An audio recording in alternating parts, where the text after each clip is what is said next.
Live. GDP Live. Pat George here on this beautiful Saturday. It's blazing hot. Everyone's balls have been melting off.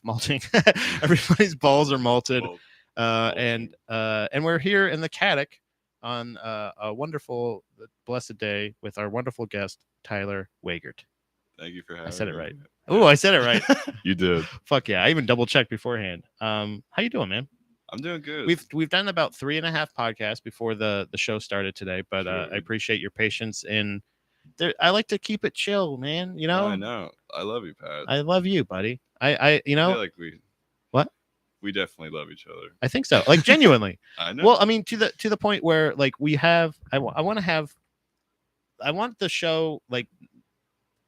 Everybody has a podcast. Everybody has fucking content that they put out. Everybody has things that they do.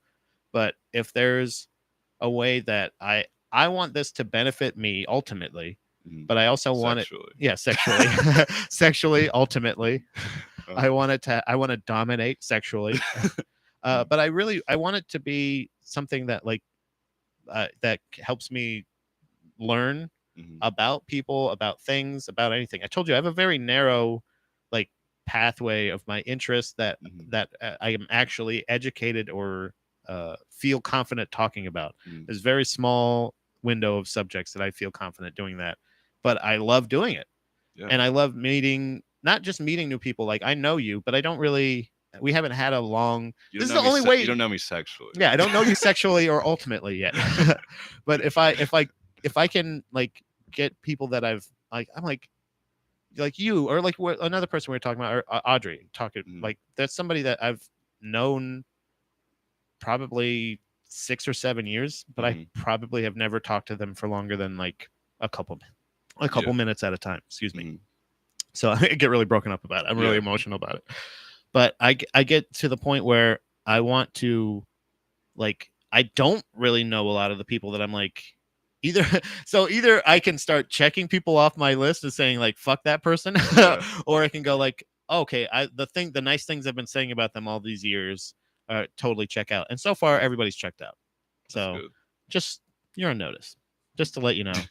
This is a interview, buddy. No, I appreciate you being here. Of course. Thank you for having me. Taking the time out of your day. And you know that thing that I prepared earlier that I was telling you about that I was so ready for? The info that I had completely ready to go so it wouldn't bother the show whatsoever when I started. Guess what happened? Did it mess up again? No. I messed up. I'm taking full responsibility here. But I am sharing on Facebook and I'm going to tag you in it if that's okay. Do you consent? I consent to the taggage. Thank you, Tyler. I appreciate that. So I'll sign any form you want me to, Pat. I really should have forms, right? Do you think I should have forms? I don't. Do you have forms for you have a podcast? I don't have any forms. You just have one podcast, right? Are you one of those weirdos that only has one podcast? I am a weirdo with only one. I used to have two. Yeah. Yeah, you did. You have the Pink Hoodie podcast. And then The Cure with Audrey. The Cure with Audrey. So you've had lots of long conversations with Audrey. I have. Tell me about The Cure is the one that you... Yeah, tell me about the one you don't do anymore. Okay. The Cure. So, or why? Well, how come you don't do it, do you think? Well, Audrey is definitely a lot more busy than she was with schooling and everything. And she's trying to like further her education and stuff. And I'm also trying to find work to do. Yeah. And what kind of you were talking about that earlier. What kind of work are you trying to find? Like are you what kind of work have you pretend this is a job interview. What job experience? I just had a job interview today. Did you really? I did. It was on Zoom. Oh, nice. How'd it go? It went very well. I'm meeting with him in person. Ooh, sexually. Second date. No. Is it for OnlyFans? No, it's actually for like a sort of. So it's like kind of like a rehab type thing. It's like it's called I don't know if I should be saying this, but a National Addiction Awareness Complex. It's like they have a complex. It's kind of like a rehab, but like you don't go there to get sober, but it's just like you can do things sober there and like learn. Okay. So it's like stuff. If it is not in a. I don't mean this in a demeaning way. I don't know how to say this. I don't. You can. But it's kind of like a rec center. It's like a rec center. It's like a YMCA for. But there's like a hotel there. Like it hasn't been built yet. So it's literally like a YMCA. Yes. So like, isn't that where? I only know, honestly, the only information I know about YMCA is from the lyrics from the song, the Village People song. Yeah. So let me just double check that. I'm gonna just my fact checking. The lyrics. Yeah. YMCA lyrics. My dad actually used to work at a YMCA back in the 70s. I just want to find. Oh, so you are familiar? I've never been to a YMCA. I've heard stories. Okay, so young man. So you're a young man. So far that checks out. I just want to see if you applied for a YMCA today. There's no need to feel down.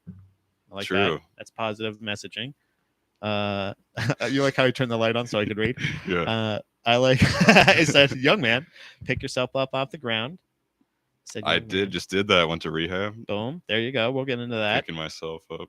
Because making my way downtown. Are you new in town is the next line. There's no need to be unhappy. True. Sometimes there is. That's the only part where I'm going to split hairs with the old village people here. Yeah.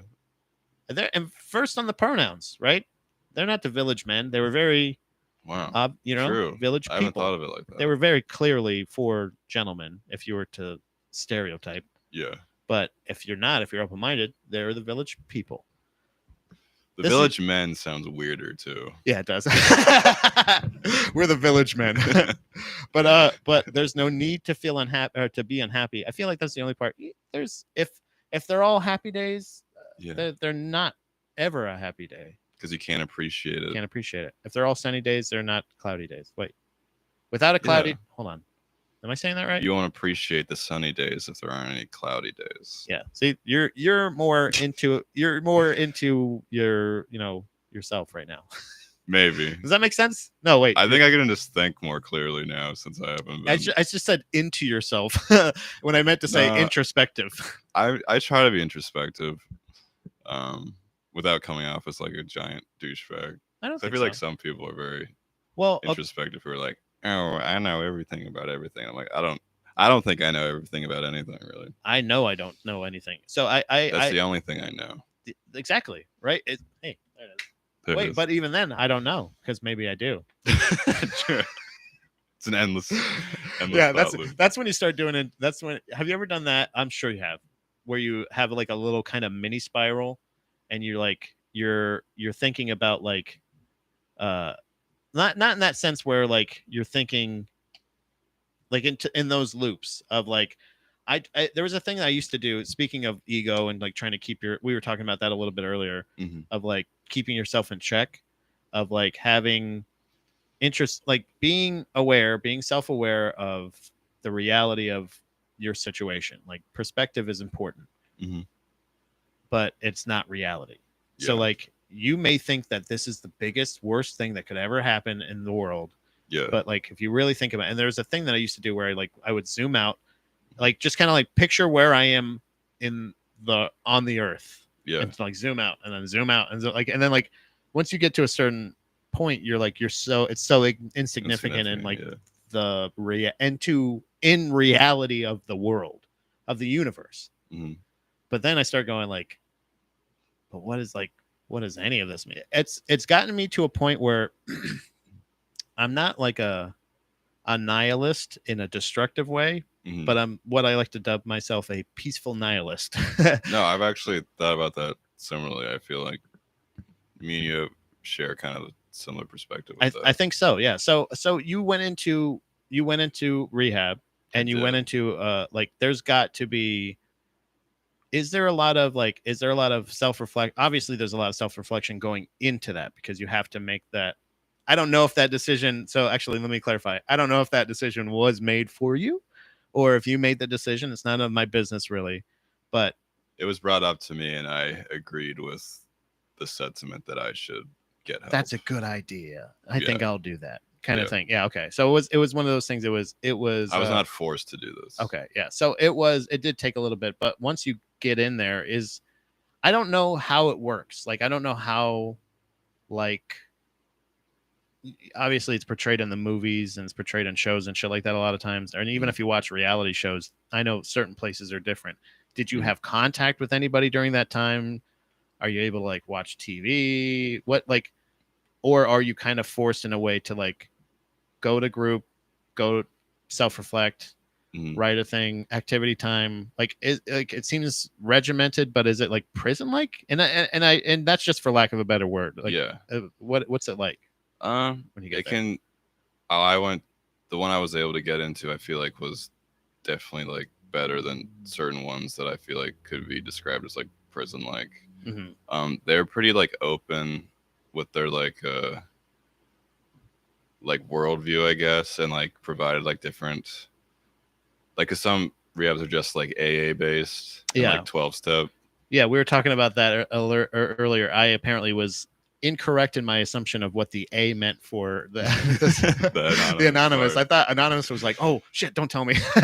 It's thought it was like the Masons or some shit. I thought it was like Fight Club. I thought you weren't allowed to talk about it, but like everybody kind of talked. I thought that's all you did there, but then you're not allowed to do it anywhere else. They're like, hey, I saw you at the meeting. Shut the fuck up. Yeah, you can't do that. Oh yeah. You can't be okay. Like, so if me and you were at. Did I just fucking out you? Well, no, because I'm talking. Because you're talking. Okay. I'm still learning the rules. Like, I don't know. You can self-disclose yourself, right? But if like me and you, let's say me and you went to a meeting together, and then we were in a group setting, and I was like, hey Pat, remember that meeting? That story you told at the meeting? Yeah. Then that would be a. Are you allowed betrayal of the confidence? So are you allowed to like hint? Like, can you go like, hey, you know that thing we were at the other day? Do you remember when you said that recipe you had? Maybe if it's vague enough. If it was like vodka sauce, maybe not. Yeah. But hey, no recipes about that, guys. Okay. Rum cake. No matter how much basil you use, it's not okay. But So it was a decision that was not hoisted upon you, but presented to you that you accepted. And you said the place that you got into. What is that? Does that mean that is it a COVID thing, or is it just a rehab thing that it's hard to get into a rehab? And is there a specificity in what type of rehab you were going to? Like is like pills different for weed, or I guess weed, but like, is there weed rehabs? It's funny you rehab say that. Weed habs. There was a person in this rehab that I met who came in for weed, and you're like, and that's literally how it went. I was like, and then you led you to doing, and he's like, get in here, man. Yeah, I just gotta get clean. And you're like, I think you just stop. That's what I said. Like, stop and go to therapy. But maybe I get how judging. Some people can, because we were talking, get addicted to that, but in the sense. We were talking about that. Even like the impulse control is different. Impulse control is different than substance abuse issues, right? Like, we can go to rehab for more than just drugs, right? They like a mental health house? What's the lowest it goes to? Like, weed has got to be the lowest one, right? You can't go like Chocoholics, or like no, I don't think so. Coffee, I'm a real coffee addict. Need my mocha in the morning. They also had like a sex addict house at this place. Co-ed. Hopefully, no, it was hopefully not. Every house in this place was separated by sex. So no matter what, if it was drugs, alcohol, anything, you weren't allowed to be in, because that's going to be another distraction, right? That's going to be. Oh yeah, people were. I mean, some of the nurses. Don't you have to say names? The nurses were very attractive, and were they very attractive, or were they very attractive because they were the only females that you were seeing at the time? It's funny you say that. And they were very attractive. Okay. Nice. Do you think that's on purpose? A motivator? Hi, Tyler. Are you coming to group today? I don't think so, because some of them are also very unattractive too. Okay. Kind of mean. But hey, that's, you were trying to play it fair, but I forced you into it. I apologize. But I don't know. Do you think it's like so you get to the? I'm just saying it like that. Especially with like the sex addict people. That one has to, obviously that one has to be co-ed. Or not co-ed, but people were flirting with the nurses and stuff, which is like also like can be bad for your recovery too. So you went in there voluntarily. Yes. Or voluntarily. You went in there. Are you in the same group of people, all of like, you're a voluntary group, and then this would be our mandatory group. or are you all together too? Like that's what I'm saying. Is I only know somewhat about prison, and I only know that from CNBC. Yeah. You know what I mean? From Lockup or something like that. So I don't really, I know that there's like Beyond general pomp. Straight. Exactly. Yeah. There's Gen Pop, and then there's like the private unit, yeah. and then there's Suicide Watch, and you know what I mean? Like, is it split up like that as well? Or is it like a, it like everybody that's at the rehab is at the rehab, and then you all have to be like the same sex. It's not split up by age or anything. No, it's not split up by age or anything. So basically they just had like the drug house, they had like the mental health house, and then like the sex addict house, and then we would all come to like big groups together. So we'd like interact with everyone from like the other houses during that time. But with like the drug house, it was just like anything like from alcohol to pills and heroin. Yeah. And we'd all marijuana. Well, he wasn't in our house. He was really? in a different house. That'd be so funny if he had like, they're like, it's a new program we're starting for marijuana addicts, and it's like he's so far he's the only patient. But they do have MA groups. I learned. MA, what's that? Marijuana Anonymous. I knew you were gonna make that face. That's why I said. I get it. I didn't know that. But it's like one of those things, like I was saying earlier. Like with food, it is kind of, it's not, you don't need weed to survive, but it is a thing that can be recreational and habitual and or medicinal, or like it's kind of like a weird thing. Alcohol, there is no real genuine, I guess, function for it except for to celebrate or to fuck you up. Yeah, it was a problem I always had with I got to know like Jehovah's Witnesses. Like when my Dom was a Jehovah's Witness starting out, and I was like, I'll convert. I'll just switch to that if that'll make your parents happy and the church happy. I don't give a fuck. Like I'll just tell them, splash me with some water and I'll be that. Yeah. And she's like, it's not that easy. And I was like, okay, well, whoops. You know, like, what do you want me to do? And so I started studying about it, and they said like no excessive use of alcohol. And I'm like, and then I'm like, well, that's subjective because tolerances are different. And she's like, well, basically, it basically, and that's what I think. That's where I started kind of losing it with, even just like, okay, if you're justifiable, if you start to explain your beliefs to me, your beliefs in these things, like a lot of times I'll go like, I don't know, like, and it's just one of those things where I'm like, that's where you lose me. When you said Marijuana Anonymous, that's where I'm like, I don't know, man. Well, marijuana, you know, but it happens. It's there. It's not up for me to approve or disapprove, but I just in its existence, I'm kind of like, what are you talking about? Yeah. Sorry about that. That was on purpose. No, I so with no, her, I hear what you're saying. With her, when she was saying like no excess, because and this is not a judge. I don't mean this in a negative way, but like her family, they fucking cut loose, man. They have a good time, and I've had a fucking good time with them at a fucking football game. You know what I mean? I've gone out and we cut loose. So it's like, but then in another instance, they'll be like, all right, we need to go to church. Or how come you're not a Joe? And it's like, well, what are we doing at the football game? You know what I mean? Like, I kind of want to be. I'm with you. It's it's the same thing with that we were even talking about earlier with like the podcasters after a while. If you get to a point where like I feel like there's a hypocrisy or you're not truly believing what you're saying, I'm gonna go like, are you just saying, oh, marijuana is legal, people might end up having trouble with it because of their impulse control, so let's, you know, because you don't have to make it separate.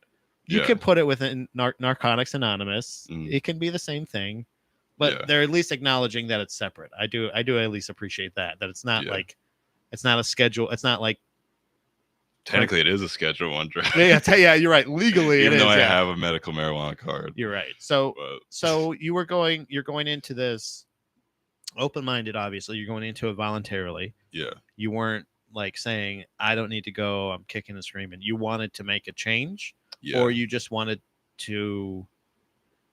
Do you really think you went into this because you wanted to, or because you wanted to make someone else happy? If I'm being honest, I saw myself, if I continued to keep going down like the path that I was going to, I probably would have died especially with like the drinking and then mixing the Klonopin with the alcohol. Yeah, that's the thing. Driving. Yeah. And that usually could be bad. Usually drinking and driving, I've heard, is not good. I've heard very bad things. They've said that's not the best thing to do. And then they're like, they never even mentioned Klonopin, but I think it's a safe guess to say that's a safe bet. They're going to be like, whoa, what? I remember like one of the first times I took like that's what the cops would say. Whoa.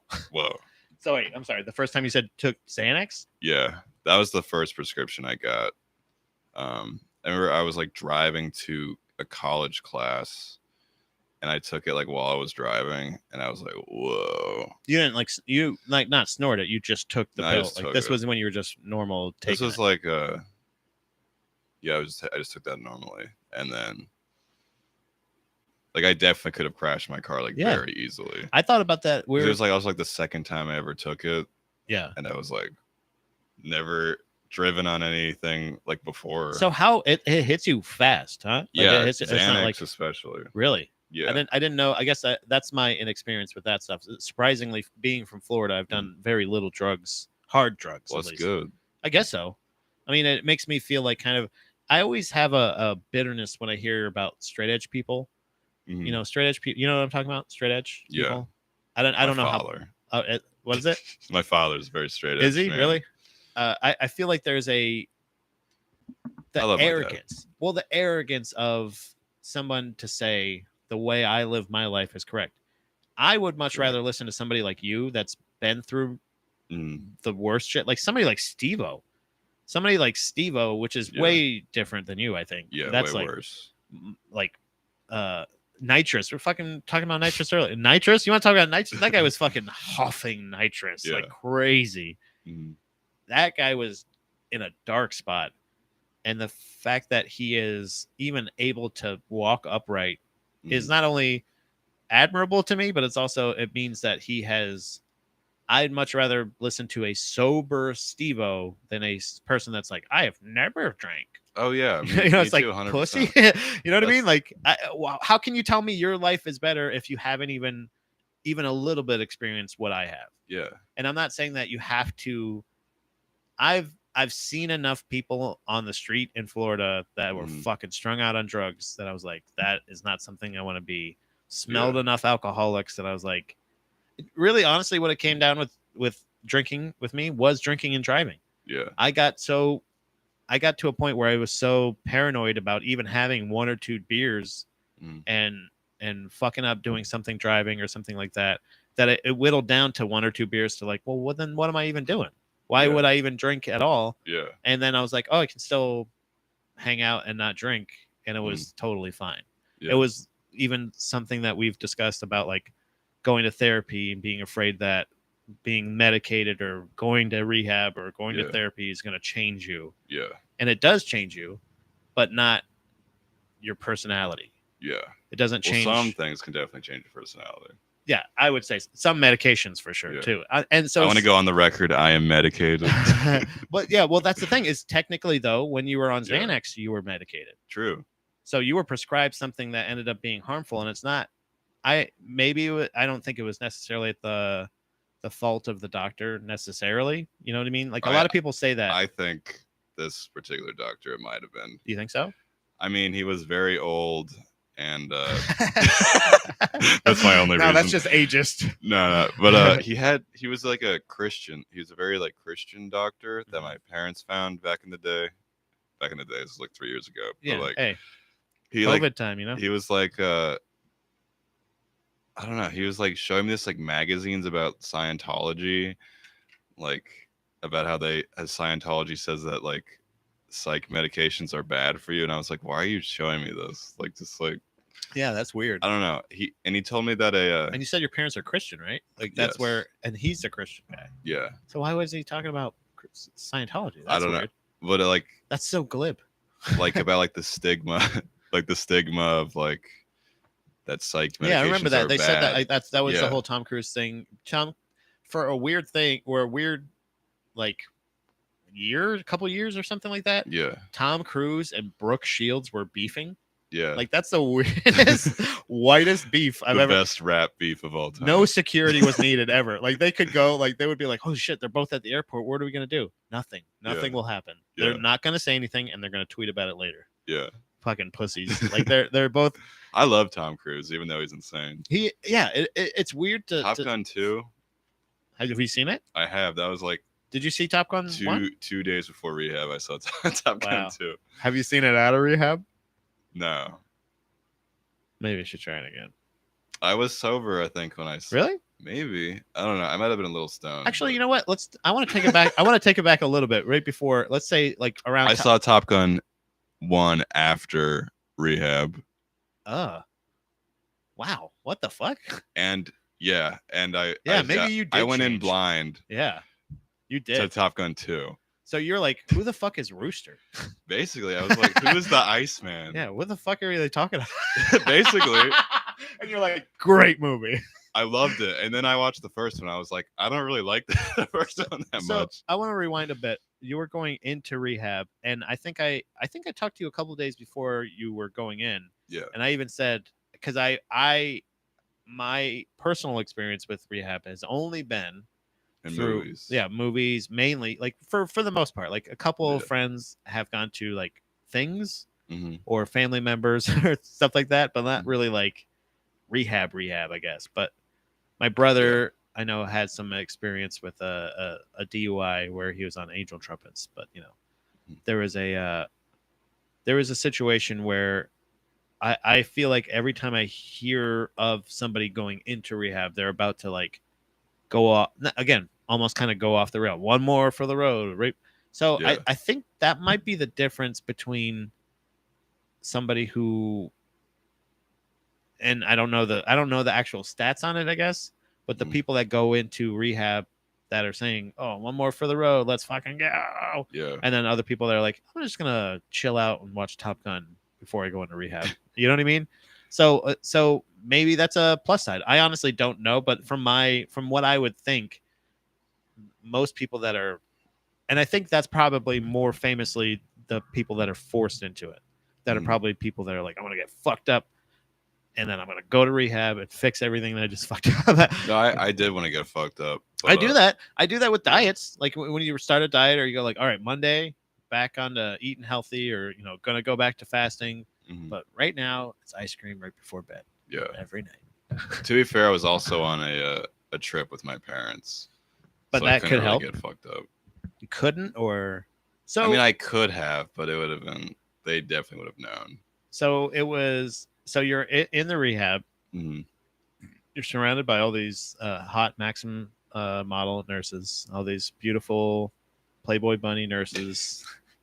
Just going, hi, Tyler. So that maybe, is that what it is?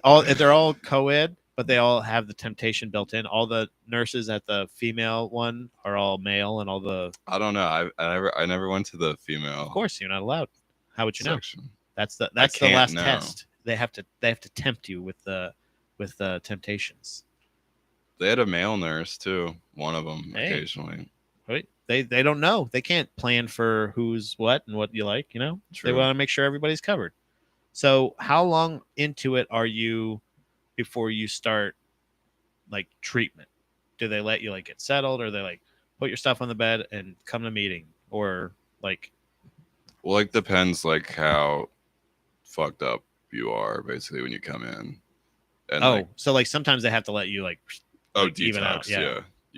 Did you have to detox? That's crazy. I did not have to detox. Yeah, because you weren't like at a point where you're like like you weren't like reliant on it. Correct. Okay. Well, that's good. That's a plus side. Yeah. So I started like doing it pretty early on. Some people had to detox for like 1 to like 5 days usually. Damn. Depending what they were on, like heroin and yeah. That makes a lot of sense. I was gonna say like I was like I'm just thinking of like other people that are like, I want to clean up, and like there are those people that I was just talking about. They're like, I just went on a fucking 12-day bender. Yeah. Because I have to come here for because of court, or because I killed a person in a car wreck, and blah blah blah. It's terrible. I'm sure you heard some crazy fucking stories. Obviously, you don't have you don't have to share it because it's anonymous. Don't tell us who said what, but were you? One thing I would be afraid of, I don't know if it's like necessarily it would be a real concern, but like almost like the weed guy. And we all know the scene from Half Baked where the guy, you in here for some marijuana? Yeah. But like, that's a real, like, I had that actual real thought when he's like, you're like, yeah, there was a guy there. And there's like, yeah, that's the guy that's here for marijuana. Like there's a stigma behind it, but is there a weird thing where like you felt like you had to kind of like amp up your story a little bit when it was your turn to share? Do you know what I mean? Like if somebody's really. Like, so I not amp up your story, but like think of like was it hard for you to think of a real bottom to share? Do you know what I'm talking about? No, I had a couple. You had a couple bottoms that I. So well, you had like a couple, one when I tried to kill myself. Okay, I wasn't aware of that one. I was talking. No, I'm talking about the one. I thought the one that led you to this was the cop thing. Yeah, that's like was that there the was thing you're two talking cop about? things. I don't think I knew about a second cop thing. Oh, okay. So the first one was when I was on mushrooms and tried to kill myself. The second cop thing is when I had a panic attack type thing and tried to like get out of the house and like maybe like kill myself again, and then I got taken to the hospital after that. Were those? It was the second time when my parents brought up the idea of rehab. And both of those were drug induced. Yes. Like those are both like you can say I did this and that. One was like a flashback type thing for the first. Oh, really? I was out of my mind, sort of. Oh, goodness. Wow. Had a psychotic break, according to my doctor. Okay. The same guy that gave you the Xanax? No, different. I hope not. I guess that's my thing. Dr. Powers was his name. So this is and that's a real like that's what I'm saying is like if I'm, it's almost a weird thing where like I have it with a lot of times where if I'm sick or if I'm like, it's a weird thing that I have that like if I you know, like you're taking a shower and you're like, oh, I feel like a lump somewhere, you're like, that wasn't there before. Yeah, I have a weird thing that like I stress about it, I freak out about it, I might Google it a little bit, but then I'll like either justify it or I'll just kind of ignore it, and then it might go away, and then I'm so like because I would feel there's a weird embarrassment level, and it's like I think that's the majority of people, the reason they die is because they're embarrassed to go to the hospital. Oh yeah. Do you know what I mean? Like, so like I think that this is a situation where like that's why I was saying about the stories of like I don't know of the detail. To me, your story was I did some mushrooms and then I got tased by cops. I don't think I was aware of you trying to kill yourself. Yeah. Do you know what I'm saying? True. So like, so that's why I was saying that. I wasn't trying to make light of what you were talking about. I didn't think you were doing that. So the second time was more of a like an aftershock of the first time. Yeah. And I was smoking way too much weed, and I did not take that can cause paranoia. Yeah. My medicine for like 4 days. And the medicine that you are prescribed that does help is the Klonopin? Not Klonopin, but no. That was the thing I had a problem with. That's the bad thing. Damn it. So what's the good medicine? You know what I mean? Like, oh, I'm on Zoloft and the things like hydroxyzine now. So those are the things that aren't like necessarily like abusable. Like I guess my honest real life like naivety with this whole subject is I really don't know what the abusable drugs are. I don't know what like I can tell you. Yeah, honestly, and it'll probably go into my head and it'll go right out the other side. It'll be. I found out for the longest time I was using a nasal spray, the kind that you know how there's like a nasal spray you can use every day, and then there's another kind that you're not supposed to use every day. I was using the one that you're not supposed to use every day, and I was just like, this shit works. This rules. Yeah. And I didn't get addicted to it. It wasn't like a TGIF type a storyline where I got addicted to nasal spray. You're just watching NBC. I'm just abusing it. Yeah. Just again habitually, like this is what I'm supposed to do. Yeah. And then it was actually doing more damage. So like I would feel going into rehab, I would think, you know, hearing somebody that's like, oh, I'm doing heroin, I'm doing this. I'm like, I got fucked up a couple times and I did the thing. And I think that's a reflection on my self-worth. You know what I mean? That's me thinking, oh, I'm not important enough to be here. What?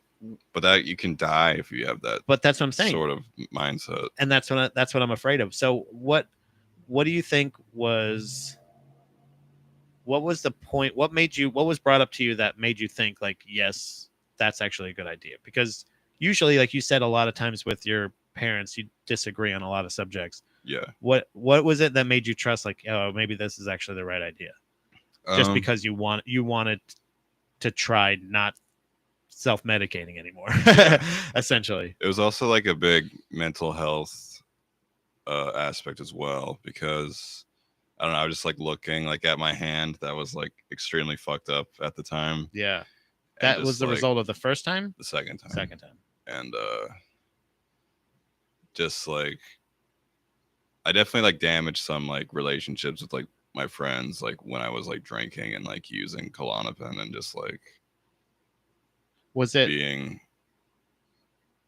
like, just like reckless and like not taking other people's like just like worrying people. Like one time like I like blacked out and like I lost my car and like my friend had to like take me to go like find it.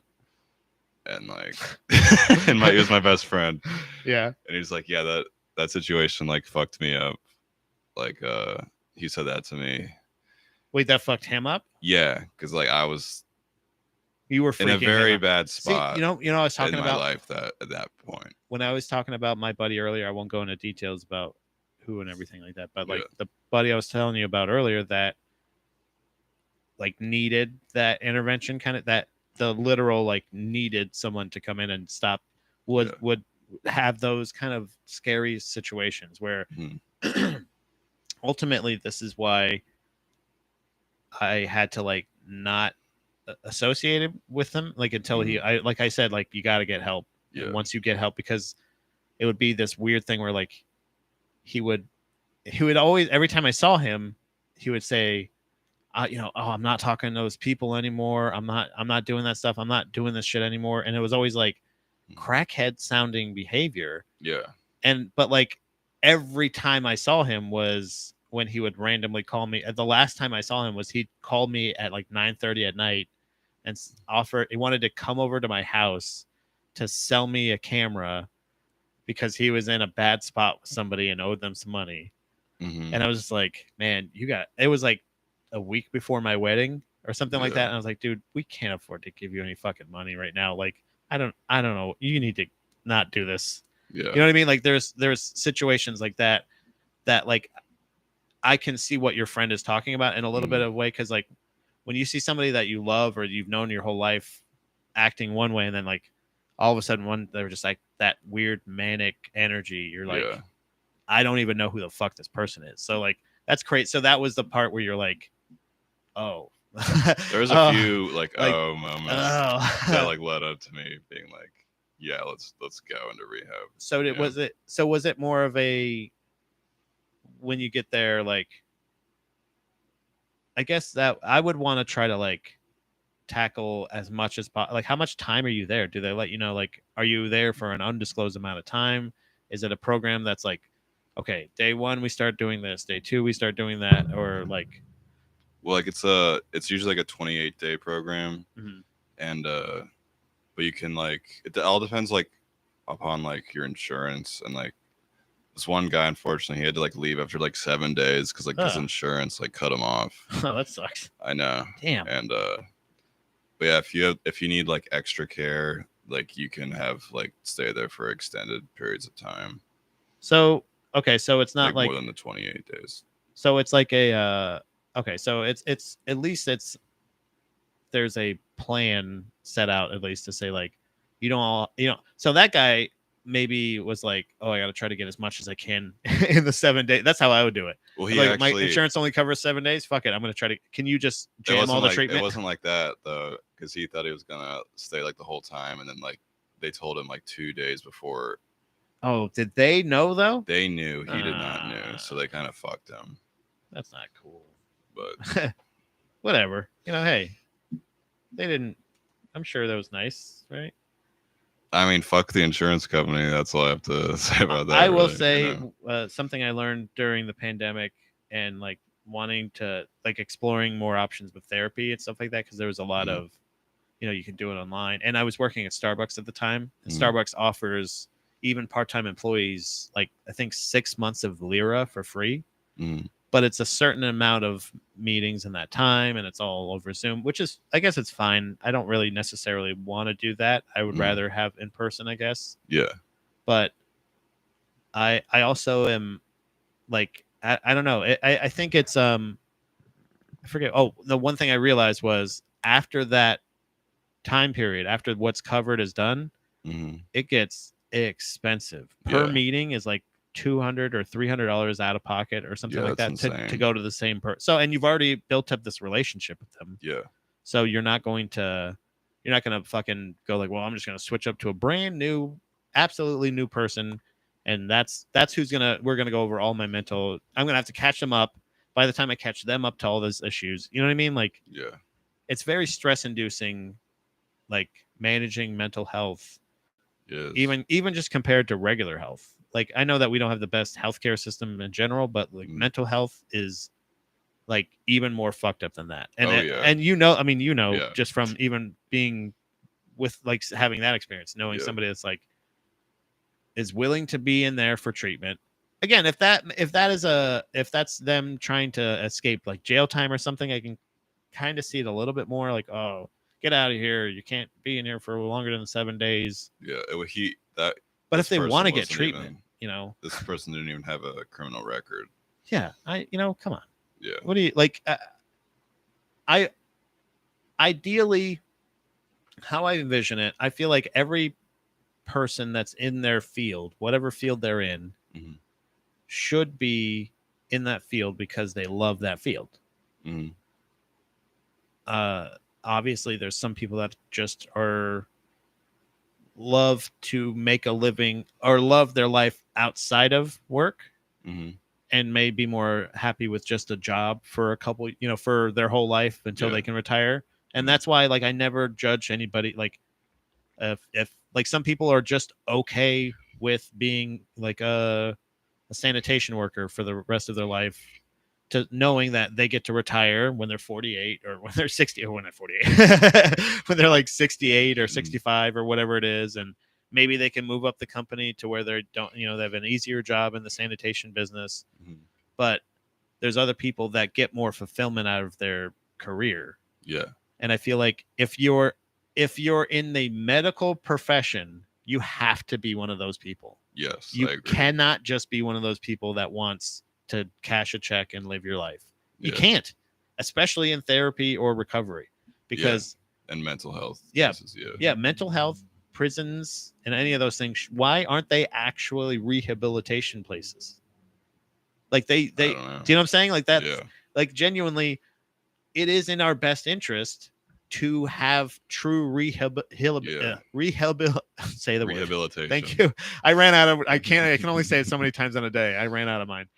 But we can have that thing as much in all of those fields if there were, but there's just not enough people that are truly passionate. I think that's the problem, though, is people that are in the medical or the mental health field, like the people that are trying to do the work that I'm talking about are very passionate about it, and they just get slammed down so much that they get to the point where they become jaded, or that's just their thing. There's a lot of generalizations I'm making, but overall I feel that's a pretty good characterization of where we're at. And especially if somebody's getting kicked out of a rehab 7 days into a 28-day program, why would you even send them there? If you knew you were only going to cover 7 days and this person says, okay, well, I don't have any money. And then the rehab doesn't even say anything. Like, there is some, but that obviously try to do anything you can in those 7 days and then get them out of there. I don't know the justification, but for you, did you go out of pocket or was there luckily insurance? my dad had good insurance with his guidance counseling job. Nice. And it was so strange because there's like there's a Pennsylvania, it was called The Ranch. They like a rehab also in Pennsylvania. The Ranch, like on Netflix with Ashton That's Kutcher? I made that joke at nice. the mic. Yeah. And yeah, I was denied from that one because they said that I had a mental health problem and a drug problem. But the thing is, everyone with a drug problem has that's a mental health problem. Yeah. Yeah. And like I'm perfectly sane, but I love smoking crack. Yeah, exactly. I'm actually a Harvard doctor, but I really love smack. That's smack, what Hunter Biden says all the time. Yeah. Like, my dad's the president. Hey, good. I like crack. Look at this guy being this guy's being timely. And but yeah, it was strange because like the laws for like mental health laws are like they're more like not the laws, I don't know, but like in Pennsylvania it's like harder to get like mental health help than it is in like Tennessee, which is strange. Yeah, because there's very hold on. Generalization.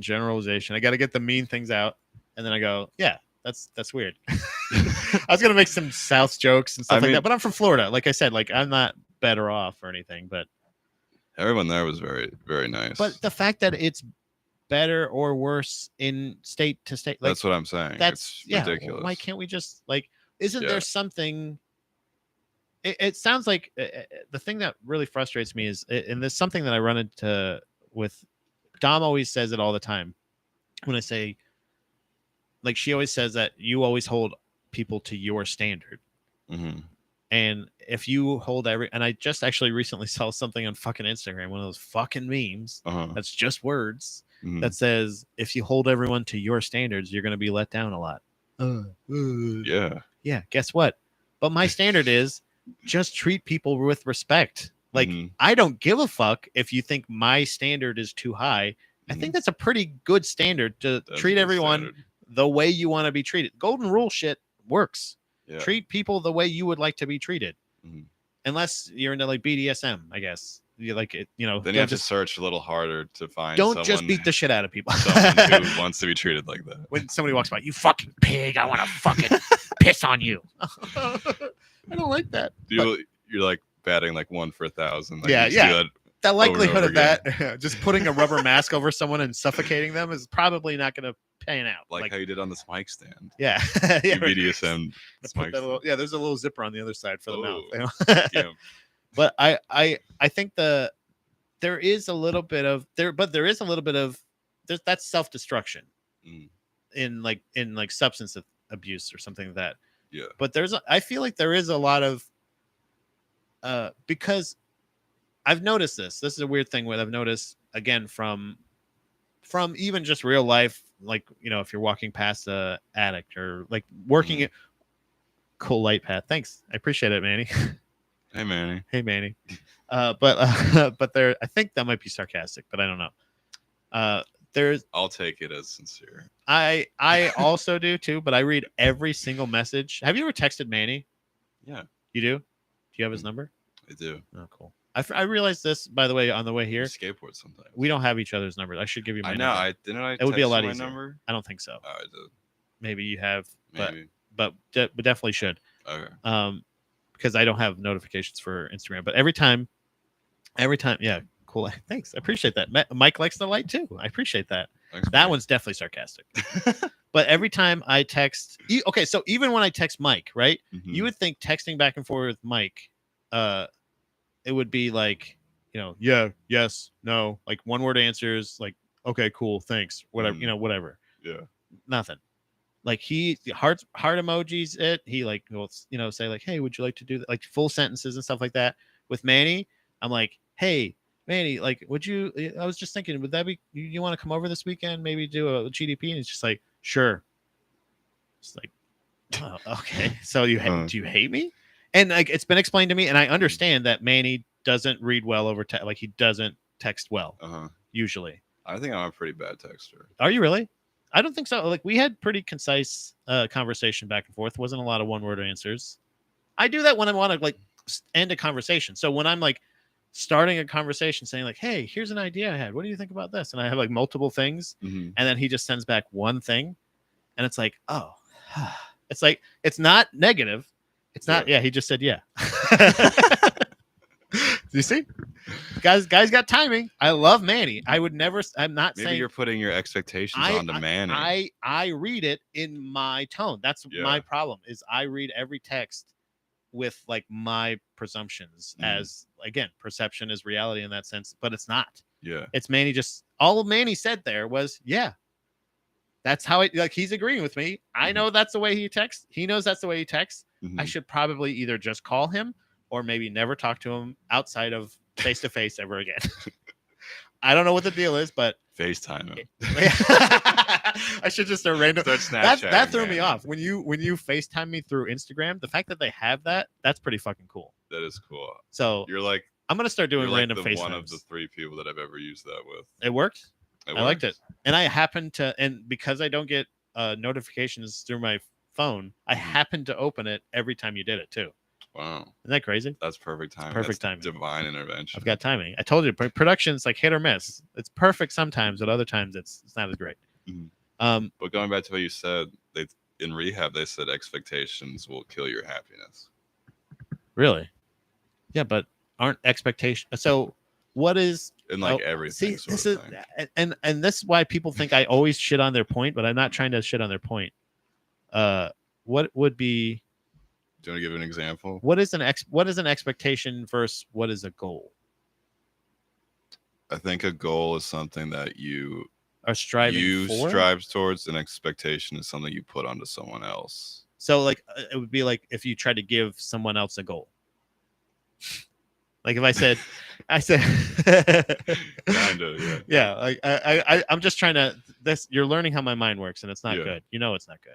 It's like Top Gun. Okay. If you went to see Top Gun 2, you're like, let's say you love the first Top Gun. Right. You're like, I bet this is gonna be good. Yeah, that's an expectation. You're like, you want it to be good. That's not a goal. Well, the goal would be I want to have popcorn. The movie's already made. Right. And you can't change that. Okay. But if you're like, I expect this to be good, I expect it to be the best movie ever, and if it's not, then you will be let down because it can never live up to your expectation in your own mind, sort of thing. I don't know. I've had things live up to an expectation before, but I can see if you have an expectation about, but putting it onto other people. Yeah, putting it on other people because you have absolutely no control over it because it's about what's the thing you said earlier? It's not the thing you did, right? Oh no, you didn't say. What's something? Grant me the serenity. The thing I tried to say and then I couldn't remember what it was. The serenity prayer. Yeah. I'm not even like a hugely like religious person like at all, but I do like that prayer. I like when they call it like a higher power. The higher power kind of thing. So I guess that would be the next thing would be what is if there is like anything like that, is there any kind of there's no like higher power shit like program thing in that program, or is there at the ranch? Yeah, like is that like, because I guess for like I have a very good answer to that question. Okay, no, please. No, I was gonna wait to hear what you were gonna say after that. Oh, because for atheists, for people that don't believe in people that don't have. Yes. Okay. They Is there an option? Is there like an oat milk version for the spiritually lactose intolerant? Of course, they had a Buddhist sort of a. I actually got the book. I've been reading it. Refuge Recovery. Do you know what? I gotta tell you, I haven't met a lot of like Buddhists with their life all fucked up. Oh, like I wouldn't consider myself a Buddhist, really. But I mean, like, I want to consider myself. No, I'm saying like if they have an option for Buddhists, like I haven't met a lot of Buddhists that needed. I guess true. A lot of crossover. Maybe. But it's this book is like written towards people who don't know that much about Buddhism, and it's like introducing Buddhist philosophies and how like that can help someone become sober. I would think a Buddhist would be totally into like just getting fucked up and just being like, hey man, I'm gonna do as much drugs as I can, just wear this robe, not talk to anybody, and just like it seems like the perfect spot for a drug addict. But hey, who am I to argue? I don't know. So there's a higher power thing for like an atheist for every religion kind of thing of it. Like I actually had a qualm about like they were talking about the idea of God in one of the AA meetings, and I sort of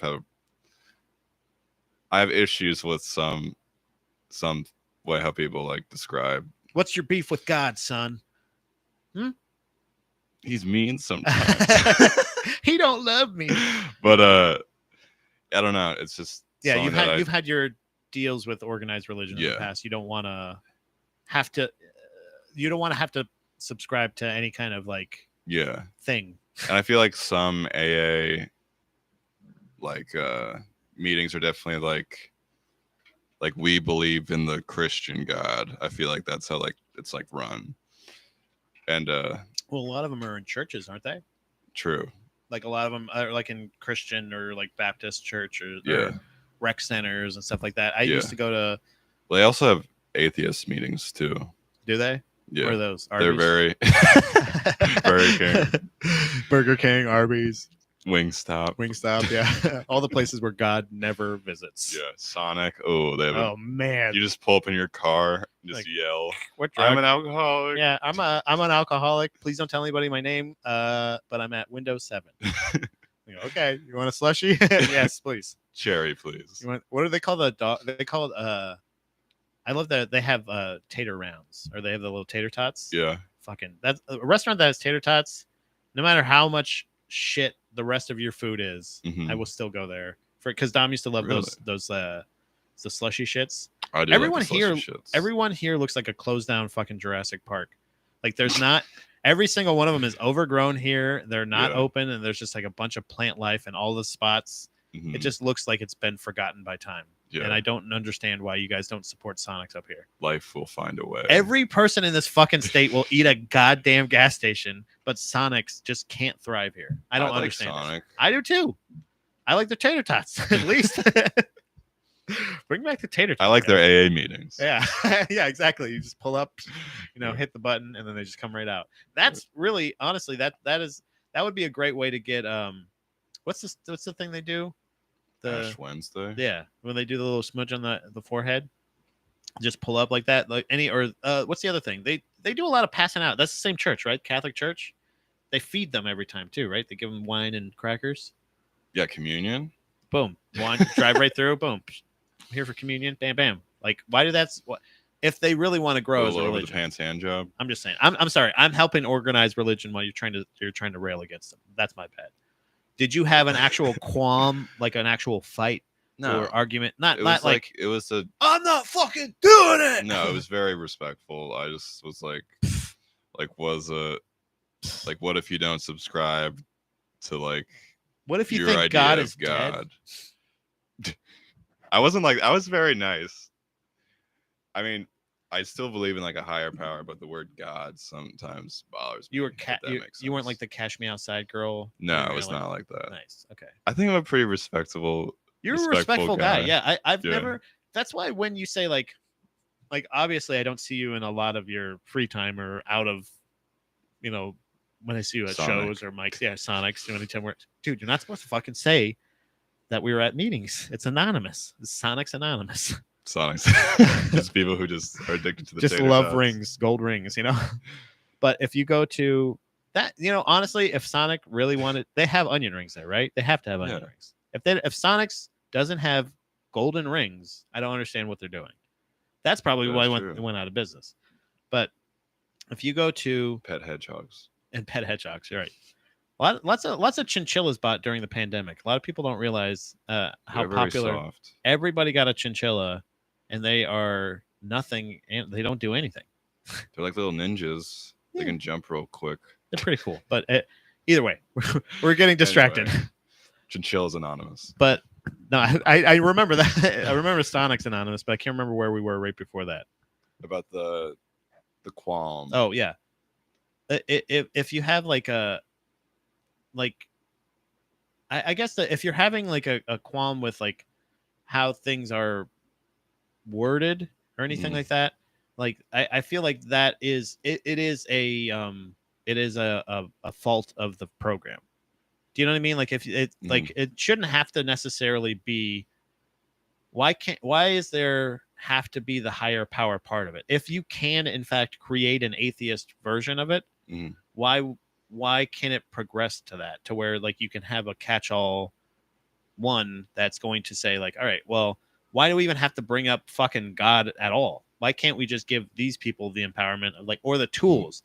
Like, why do you have to have the middleman of God to say he's the one that you need to find, or God's the power that you need to find serenity, to find sobriety? Well, that's kind of their solution. It feels to that like there's was the Buddhist program, which is non-theistic. So they don't even bring up powers. No, they go, you have the power. It's that was more about like meditation and like it's like what's it called, like community and stuff. And Mike says Sonic's Anonymous rules. That's where we again, I don't want to give out any other names, but Mike's there usually too, you know. We get a cherry limeade and some tater tots, and we sit there and just talk about our feelings. Like a $6 burger. Dude, I want to go to fucking Sonic's now. Like, I don't even know if there's a Sonic's around here. I don't think there is. Everyone I've seen has been closed, but there's one on Lincoln Highway. Is there? That's like 40 minutes from here, though. That's like Chambersburg, right? Am I thinking right? Hey, again, we're getting sidetracked again. Anyway, sorry. High power, anti-theist or not a non-theist version is Buddhism. Yeah, well, it's focused on like a like charitable like work and just like thinking like outside of like yourself. But the point I was trying to make, it was about like the higher power thing. Like, my friend, I almost said his name. Ooh. See, yeah, we're joking around about it, but you can't actually give out a real one. So I asked the question. I was like, what if you don't like subscribe to like this particular set of beliefs? And with the idea of like a higher power, he was like, think of like the brotherhood of like people trying to get sober, because we would call each other like a brotherhood there. Yeah. As because of patriarchy. I understand. Go on. No, because you hateful fuck. Go on. Because it was segregated by gender. Oh, fuck! God damn it! You're right. Got you. That was actually just factually accurate. Fuck. And fuck. I think they call it a sisterhood at the other. Yeah, I'm sure they do. They nailed me. But, they got me. Fuck. And I bet their facility's a lot cleaner. I'm probably. Just saying, you know what I mean? Men and women are different. See me on stage. And so like that's like a thing that's like greater than like myself. It's about the group. Yeah. It is like a higher power, like higher than myself. The community is the higher power. Yes. Because that's one thing that that's like what people sometimes like that's if they don't believe in a god, that's the thing that's the transmission. Like that's like how they can actually go like, all right, this makes sense. This is how I can make sense to this. Yeah. Because that's one thing that Dom and I talk about all the time. That church in general, like the community aspect of it, is for people. I feel like church is great for people that don't have like a good relationship with their family or a family in general, because it's a kind of built, like you can have a cool community, a cool family. If you're not really super close with your own personal neighborhood or something like that, you have that support system or that family built in. But then it's when people start taking advantage of that and start mutating a lot of the fucking ideas and the things to there, that's the part where you're like, that's the part I don't like. And it happens so quickly, and it happens all the time. Yeah. And that's why I feel like that's the next part of that joke that I was talking about earlier. Was like, that's why when religion was created, I think it was actually kind of anti-God. Yeah. Because religion was created by man. Yeah.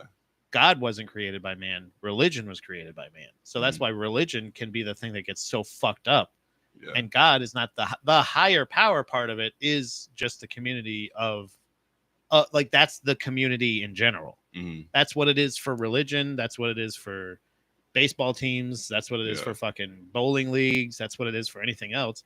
It's the community. And if you don't have that community, then you're going to turn into a fucking lone wolf gun shooter guy that goes to a fucking grocery store and starts shooting people because of anything. Like it becomes your perspective becomes reality. And if you're in a community and you're sharing your perspective with your community is going to go, huh? Yeah. They're going to go, nah, I don't think so. And you're going to go, but I think, and at least, but that's the problem, is when the community gets tarnished. I feel like that's when it fucks up. It's funny you say that, because I didn't ever really have a good time with the Christian church community, really. Yeah. It happens when you're, and that's much like rehab. It happens when people that aren't, that you weren't in search of that. Yeah. But when it's like, well, here it is, you're like, well, I don't really want it. And they're like, yeah, but it's great. And you're like, but it's not for me. Yeah.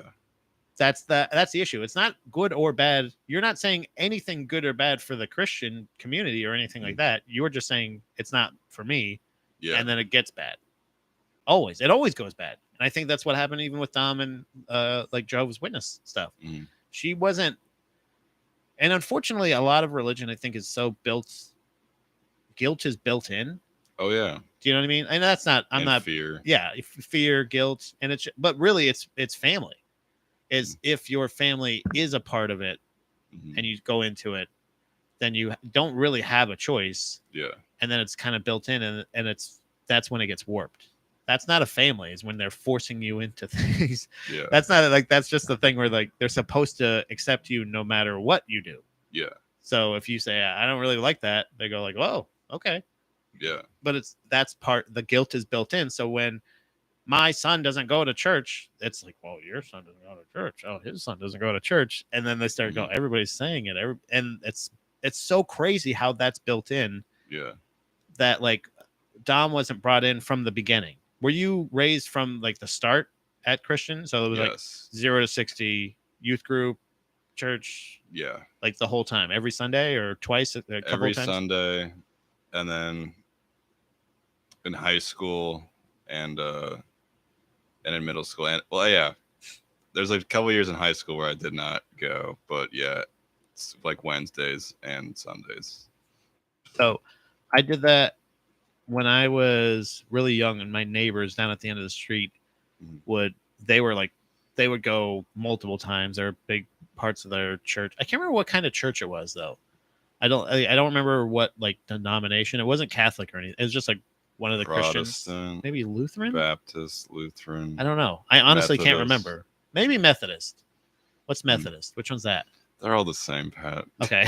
White. It was a white one. Mormon's one of the different. Ones. Not that white. It wasn't that white. But it was Mormon's way different. Have you seen that show, the fucking with Spider-Man on it? It's Spider-Man? Spider-Man's a detective that's a Mormon. Manny might know what it is. Which Spider-Man? Andrew Garfield? Yes, that one. Not Tobey Maguire, not the one that's happening right now. Tom Holland? Not Tom Holland. The other one. Is on Netflix? Hulu. I don't have Hulu anymore because my Spotify student discount ran out. They're going to do that to a fucking a recovering. So wait. I think they took it away before I went to rehab. Is Hulu under the light of God? Something in the light of God? He's like a Mormon cop. Dude, this show is actually, it's really good. It's like him solving a case. I'm not going to give too much away. It's something, I just want to find out the. He's also in Alcoholics Anonymous, but you can't. Yeah, I can't. No, shut up. Andrew Garfield? Like, same as the cat? Yeah. Yep. Oh, I put Garfield's. I pluralized it. Is he gay? I don't think so. He's getting kissed by a man here. Not saying anything. That's okay. If he's gay, I'm just saying. Just in case anybody. I've kissed a man. Did you like it? It was okay. Was it like a deep kiss? Pretty deep. Like a makeout? Yes. Oh, nice. Hell yeah. I sucked a guy's dick, didn't I? Did you really? Yeah, I have a joke. I don't really do it anymore, but I used never. To do by it. the way, I will never. I know a lot of people say like, "Oh, I have a joke about it" or something like that. I never assume someone's, even if it's like a very detailed story about like, "Oh, this happened the other day," blah blah blah. I never assume it's 100% true. Yeah. So if you have a joke about sucking a dick, I don't want you to give the joke away. But you actually like, was that like a drug thing, or were you just like, I want to see if this is something I like? The second one. Nice. I'm into it. Like, hey, I was drinking though, but so maybe. I wanted to try it. It was an inhibitions lowered thing? No, I also wanted to try it just in case. Was it to completion? No. Okay. Because it was like, I don't like this. Or was it like, The first one. I didn't really like it that much.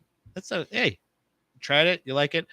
There was somebody else that I thought, anytime I feel like somebody says like, because like people will joke, like I think it joke, or what was it?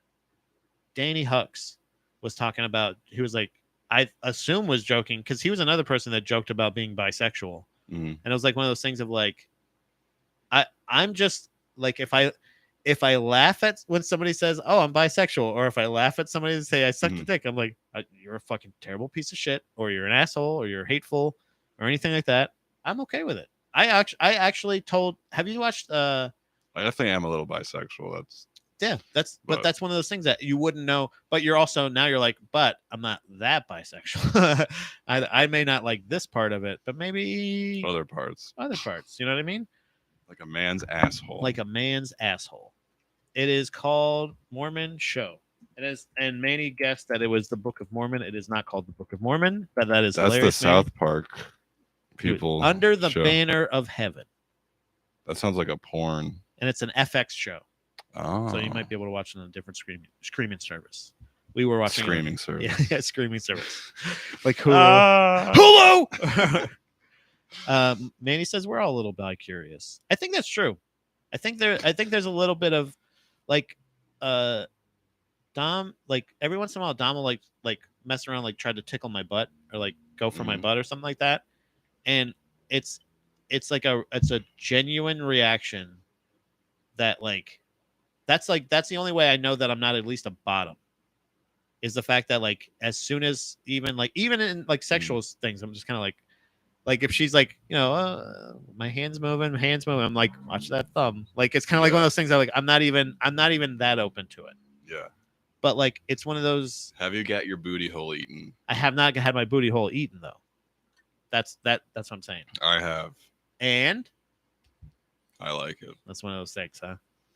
So I also don't want like large things in there. Right. So that's what I'm saying. Yeah. So like it's gentle with my hiney. It's not necessarily like Charmin. That's the only thing. Like the bears. Yeah. I feel like even if there's like a limit, if it's like a level of now it's almost like, okay, you can't say I'm necessarily not gay, not straight, whatever. You just check things off now. Like it's like, okay, well, I don't like sucking dick. Boom. Now I know. I don't like this. Boom. Now I know. Yeah. I think there's a home court advantage that would make it easier to be gay than it would be like, is it the fact that with like you like sex with women, but you also like while you're having sex with women, you're like, man, I wish there was a guy here? Or is it like it's just some guys you're like, yeah, maybe. Is it being attracted to some guys, or is it just the thought of that actual? I'm definitely attracted to some guys, but because a lot of people. No one in comedy. No. I'm not saying. I'm not asking also, you to. No. Well, yeah. Give me a list. If you had to, no. No. If there was if Dave Chappelle. Yeah. No. Yeah. I know. Everybody, come on. It's the power. I just saw a video of him singing "Creep" with the Foo Fighters at Madison Square Garden. It's pretty funny. Okay. It was actually not bad. It wasn't the worst it could have been, but he did a lot of the "you do it" crowd. Yeah. I was like, all right. Mm-hmm. I don't know. I didn't know how many of the words he knew. But my dad was gay. Mm-hmm. And for most of his life, he spent fantasizing about Dave Chappelle. I think so. You know what I mean? He didn't know who he was yet, but he was like, there's going to be this skinny black guy that's going to turn into a buff black guy that I'm just going to absolutely eat up. Uh-huh. But he spent most of his life married to my, or at least half of his life, most of it, I don't know the exact time frame, married to my mom and like in a relationship, and also severely depressed with multiple suicide attempts during that time. Mm-hmm. I remember you telling me that, yeah. And so like, I think that if more people had the aspect, the outlook like you of like even with a stigma, growing up in such a stigmatized environment with like strict, I don't know if it was, I'm assuming it was strict and religious are kind of hand in hand, but a very religious upbringing. Yes. Being so open to exploring stuff like that, like I again, my math may be off, but I'm pretty sure the more open you are being you, the easier it is going to be being sober because you have less to hide from. True. So like that opening up about that stuff like is cool and it's good to do, but it's also like one of those things like I think it's actually helpful. Does that make sense? It is. You know what I mean? Secrets like kill people. Legitimately, dude. My Seriously. dad, it was irreparable damage that into his 40s, I think. Yeah, almost. Into like 30s, late 30s, until like even later on moving out of the country that he grew up in. You know, moving away from even the state that he grew up in later on. Like he moved from Montreal, Canada to upstate New York, and then like I think just tried to figure out like it wasn't as easy as like I was talking about before. I think there's a time frame where that shit gets set in, and there's no like unless you're willing to do a lot of hard work, there's no like breaking that path or whatever. I don't know how to word it perfectly, but pattern maybe. Yeah, maybe like I said, like when I moved out of Florida and seeing how crazy things are there and how like manic and crazy it can be growing up in that environment, and like how hot it is. Every day is fucking blazing hot. It's fucking the growing up in the school system, like the mandatory tests that we took and like the but the teaching behind it not being there. So like being expected to excel in testing, but not being taught how to take the test. You know what I mean? Like it felt like I was growing up in like the societal version of a gaslighting situation. Oh yeah. They're like, why are you so dumb? Learn the math problem. And they're pointing at a fucking paragraph. You know what I mean? Like it's so fucked up. Yeah. I tell the story. A perfect example. Two best examples I have of my education in Florida were one time that I wrote an entire book report that I got 2 extensions on. I never once read the book. Didn't even crack it open once. It was the Red Badge of Courage. Never opened it once. I did the entire book report on the back synopsis on the back page, and I got a C-. Wow, that's pretty good. What is the book about? I have no idea. I don't remember. I don't know anything about it. I didn't retain anything. I just got the assignment and then panicked for months and then just didn't do it. Yeah. Still didn't do it until the night before, wrote as best as I could with the guideline they gave me, the book report, and then said, fuck it. Yeah. That was it. I definitely bullshitted. Manny says, I actually love the Red Badge of Courage. Damn it. It's actually a good book. Manny, what's it about? Yeah, what's it about? Please help us. I don't know why I'm thinking of airplanes. Yeah, I think it's war. Maybe I'm thinking Red Baron. Pizza. It's about pizza. It's a pilot in World War II. Really? Yeah. Oh, wow. Oh, dude, is it about pizza? Is there any mention of pizza? I would have read it if I knew it was about pizza. Yeah. I feel like a real dick. It ends with them going to Sonic. They're like, it's like Flight. He's an alcoholic, and then he goes to Sonic. Oh shit! Don't, Manny. We already know it.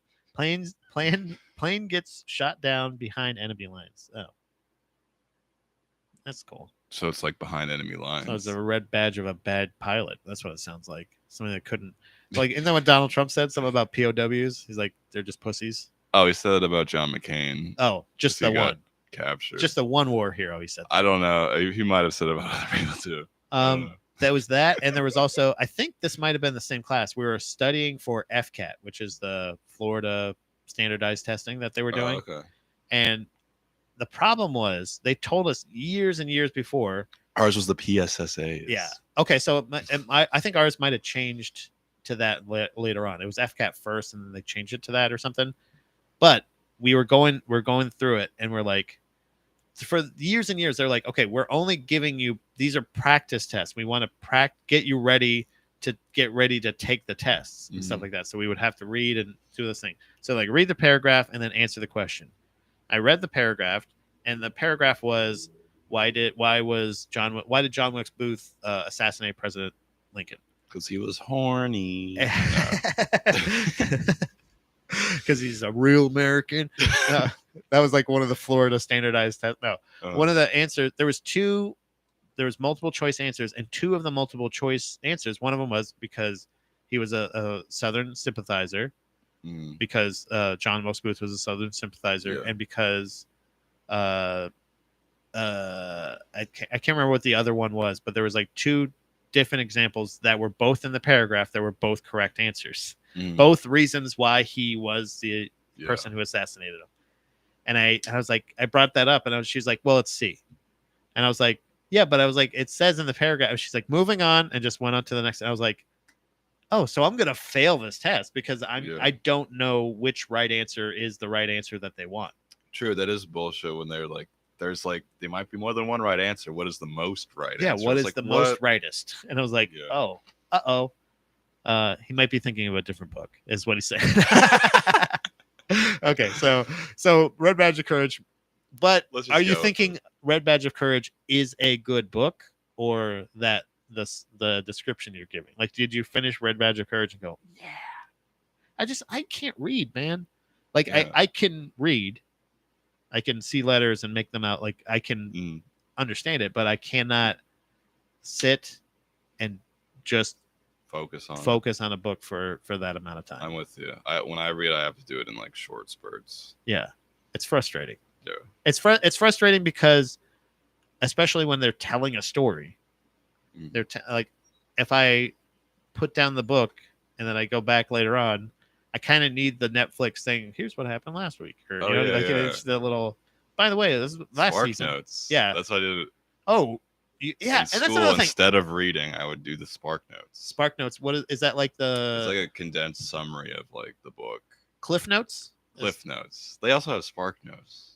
I think Spark Notes are maybe less triggering for people that might, because once you're studying, you definitely want to kill yourself. You want to jump off the cliff. Yeah, you want to jump off a cliff. You could spark yourself on fire. But now that's a reach. You know what I mean? You want to spark a noob and do some studying, bro. So do you think when you leave a rehabilitation center like that, do I want to jump off a cliff or spark a noob, bro? No, do you think that is this a scenario where you start like a day counter? Like you're like this many days since I've, you know what I mean? Like, or do you are you this many days sober? You know how we were joking about that earlier about you're going into it. You're like, oh, I'm California sober, dude. Or like you say you have a prescription. What is their insight with that in a sobriety program that also offers a sobriety program for marijuana? Like, are they saying, all right, Tyler, going forward, we need you to go 0? They were not like that. Well, at least my therapist was not like that. Okay. So it was more like, hey, I had a very cool therapist at rehab. Shout out to Curtis. I can say his name because he works there. You can say first name. Yeah. He's not anonymous.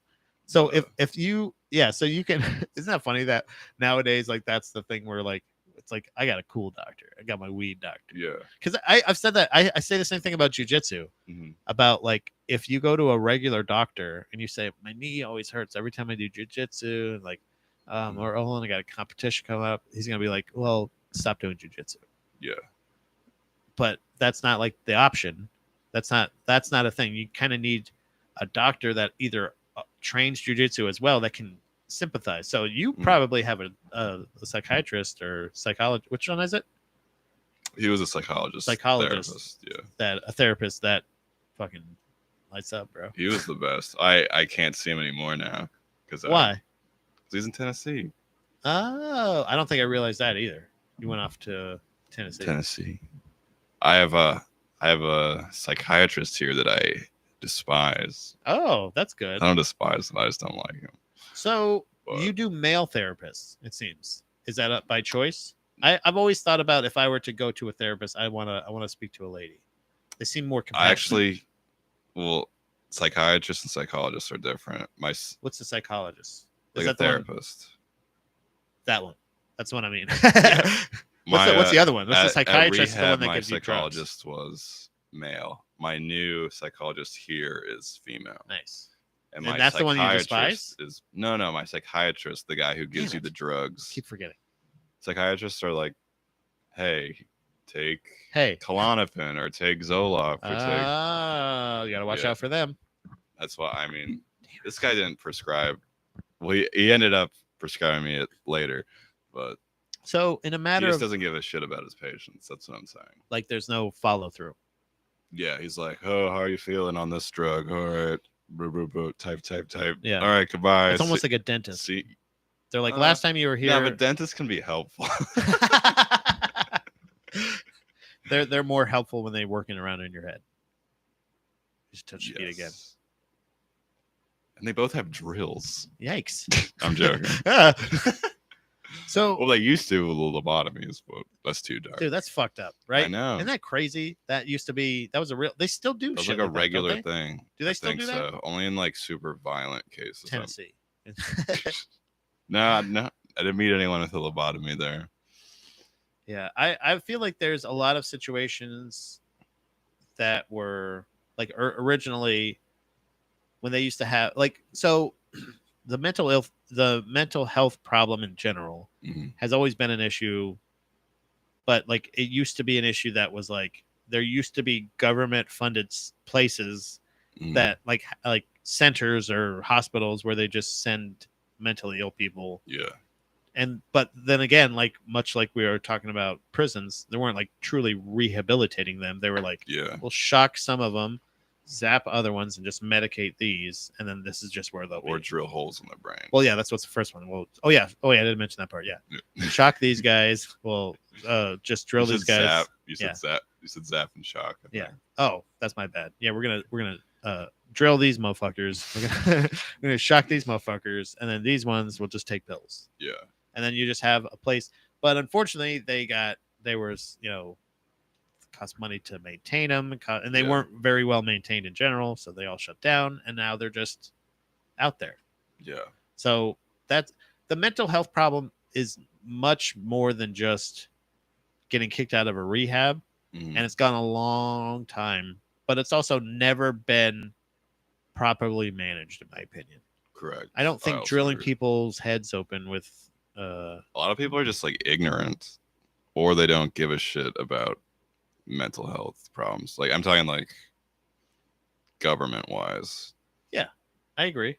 Like I would agree that like in general, like even if you just almost every issue can just be summed up with like it's a mental health issue. Yeah, like with like the shooting stuff, people are like it's a mental health problem, but then they don't help fund mental health facilities or like support good it's not just background check. Like it's the same idea that I had with there's a bridge in Florida that I love. It's called the Sunshine Skyway Bridge, and it's separate, or it connects I believe Sarasota, or the southern part, like Sarasota and like all that part, from St. Petersburg. This big body of water, big beautiful bridge.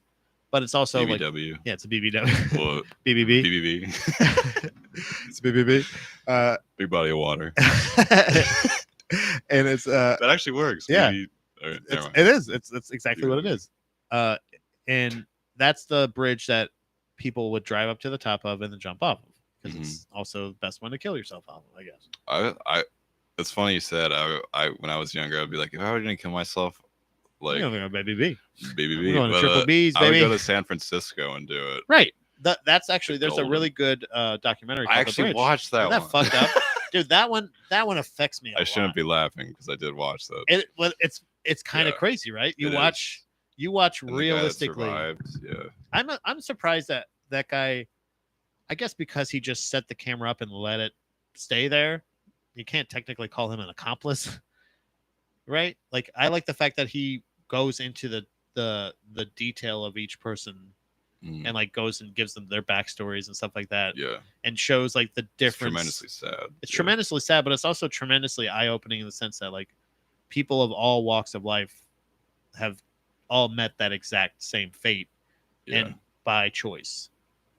Like it's kind of a, to me, unfortunately I'm an advocate for suicide, for assisted suicide. I don't believe anybody should be death shamed. I think people that truly do not want to be here and have done the work. Yeah. You know what I mean? Like let's say you do all this and you got no fulfillment out of rehab. You got nothing out of it. Let's say you got nothing out of anything else. Like there's like, I do believe that people should try to find happiness. But unfortunately, I think sometimes people are like, the stigma behind suicide that like you have to be like sometimes people can be terminally depressed. Yeah. And medication and no kind of intervention or like therapy helps even a little bit. And for everyone to always say, yeah, but you should never kill yourself. Like, why? It's your body. You should be able, your body, your choice. Why is a private property issue, abortion, transgender rights, every other right, but when it comes down to killing yourself, everyone's like, no, that's wrong. Like, I feel like I'm not saying that this has more of a societal effect of negatively affecting other people's lives, but they're not there anymore, sort of thing. And that's what I'm saying. If there might be some people. What I'm saying is, when people go up to the top of that bridge to kill themselves, the first solution was, we've got to put a sign up. Second solution was, we got to put a phone up that leads directly to a crisis hotline. I like that idea, but also not the issue, but gives people an option to have someone to talk to, even at that last second. You know what I mean? Because if you have doubt, you shouldn't do it. Yeah. That's what I'm saying, is like, if you get up there and you hesitate, you shouldn't feel like you have to it is your choice. And with so much stigma behind it, people can't truly do that reflection of like, is this something I actually want to do in a safe medical environment where they can be surrounded by loved ones that can accept that decision? Yeah. Why is this different? I'm not saying, so like, much like people that need to go to dangerous places to go get abortions, why do people have to jump off a bridge or shoot themselves in the head or do something like that? Why can't they go to the doctor and say, you know what, doc? I've done this much therapy. I've done this much treatment. I've taken this many medications. I'd like to advocate for my death, please. Yeah. And not have them go, well, we need to now put you in 5150 or whatever the fuck it is for 30 days. And now you have to be here because that's wrong. You're wrong. Yeah. No, it's my body. I understand your perspective on that. So when they have people jumping off of bridges, they put up a phone. They do this. So they just put up a net. They put up a net. They did? They put up a fence all the way along the high parts of the bridge because to fix the problem of suicide. And this is the issue. There's no funding to, like, they're not opening up centers and they're not giving them somewhere else to drive to find a solution to their problem. Well, and that's my issue, is you're not going to solve an issue with, if an 85-year-old person wants to die, why shouldn't they be able to die? I'm with you. You know what I mean? Yeah. If a 45-year-old person, like, you can't tell me by 45 you don't know your life has sucked and will just continue to suck. Everything you've chosen to do. You know what I mean? Like, but I don't know. I believe it can get better if you change your environment and your thought process. And that's why I believe that if we release the stigma, obviously there's things that can't be fixed, sort of thing. And that's what I'm saying is, I guess the idea that with other issues of, this is where I feel naturally I should be. You're essentially saying nature got it wrong when you're saying, actually, I was born a man, should have been a woman. I'm going to switch this up. I'm going to fix it. No problem. And society, at least in my personal opinion, go for it, bro. Or lady. Hey, whatever you want to be, bam, go for it. Right? You're saying that I shouldn't be here. My life, I don't want to be here. Everything I do, I don't like. My outlook is always dangerous. I've tried therapy. I've tried this.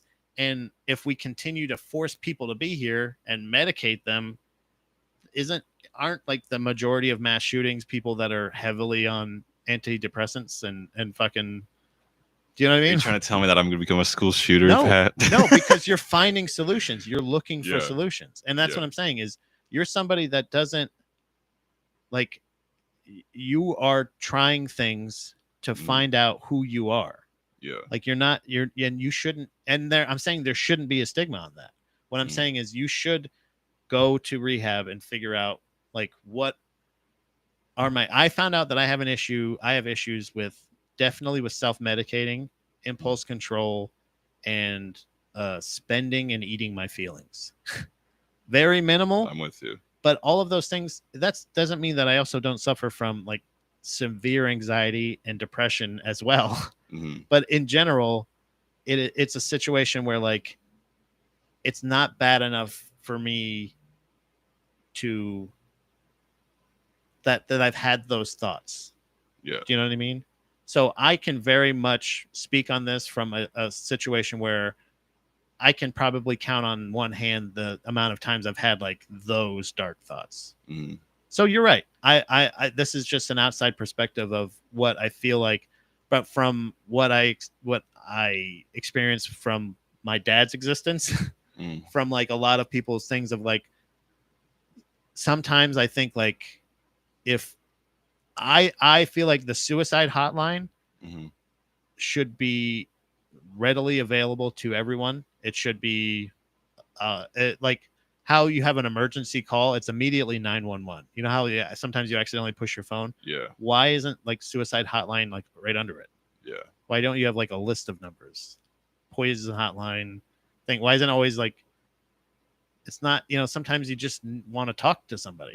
Yeah. Why is it? Why is it an emergency? Like sometimes, like, you know what I mean? Like it's this weird thing that we're like, as soon as you mention, there's like a weird death stigma of like, as soon as you mention death, it's like, like, but like, literally, dude, every single person that will ever listen to this was gonna die. I'm gonna die. You're gonna die. All my cats, all the cats I've had, like I got a dead one right over here. Yeah. Right on the shelf. You know what I mean? That ultimately we all die. I know. But the truth, but ultimately, it's a matter of it's a private property issue in my opinion. And your mind is your mind, your body is your body. But I don't want to see anybody feel like they have to suffer any of it alone. Yeah.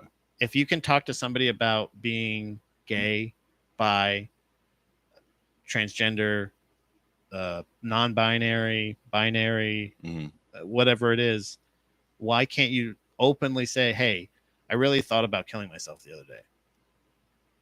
Like, do you feel comfortable talking to anybody about any suicidal thoughts you've ever had? Yeah, I've talked about it on stage. But like, yeah, but I mean, but not in a comedic sense.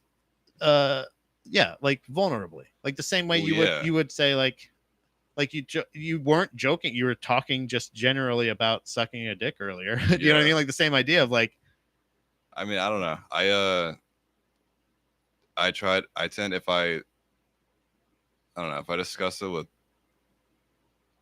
sometimes if I discuss it, I'll like take myself back to that time. Okay, no, and that's what I'm saying is that's what I'm saying. But I also am comfortable talking about it, if that makes sense. You should be, because like, you're past that spot. Yeah. I mean, but obviously I could fall back into that. That's what I would say with like the sobriety. Yeah, that's for sure. And do you think was it like, I don't wanna, if this is too personal, yeah, please. I just don't like the idea of like, oh, I got this. Yeah. Can be negative. Right. That's like this fucking wristband one day at a time, because like I could fall back into my habits or try to kill myself again. Like I'm not gonna be like, I am fixed forever. You're not fixed, right? And that's the thing but I don't think it's fixed or not fixed. Yeah. Like what you are is you're finding out about yourself. You could go back to that, or you could be past it. Like they don't. True, we don't. You don't know. No. Exactly. That's what I'm saying. That's not holding you to the positive side. That's tying you to that time. Yeah. And because the stigma, because of the fact of like, you don't want to go back to that, do you? Yeah, I don't. But also like, what happened? But does that mean that I failed? It doesn't mean No. you failed. It doesn't mean that you can't be back here too. Yeah. It's cyclical sometimes, and sometimes it's not. Sometimes it's just like my brother's struggled with depression for years and years, and to the point where like he has it, he lives with it. Yeah. He has those thoughts and is very conscious of it, and has admitted himself, I think, a couple times. And even, wrote us all personalized letters saying like, here's what I'm going through. And like, I wish he didn't have to write the letter. I wish he could have just told me like, that's how that's the stigma that I'm talking about. Yeah. I want there to be open and mental health, mental illness and mental health. You can't tell me like the Salem witch trials aren't mental health 100%. Yeah. You know what I mean? You can't tell me that like certain fucking crazy psychopathic fucking military leaders there wasn't like just horrendous ego and like obscure crazy, like they have a weird reality that they're living. Their perception is reality, and it is chaotic. There's much more destructive ways that you can think and be. Yeah.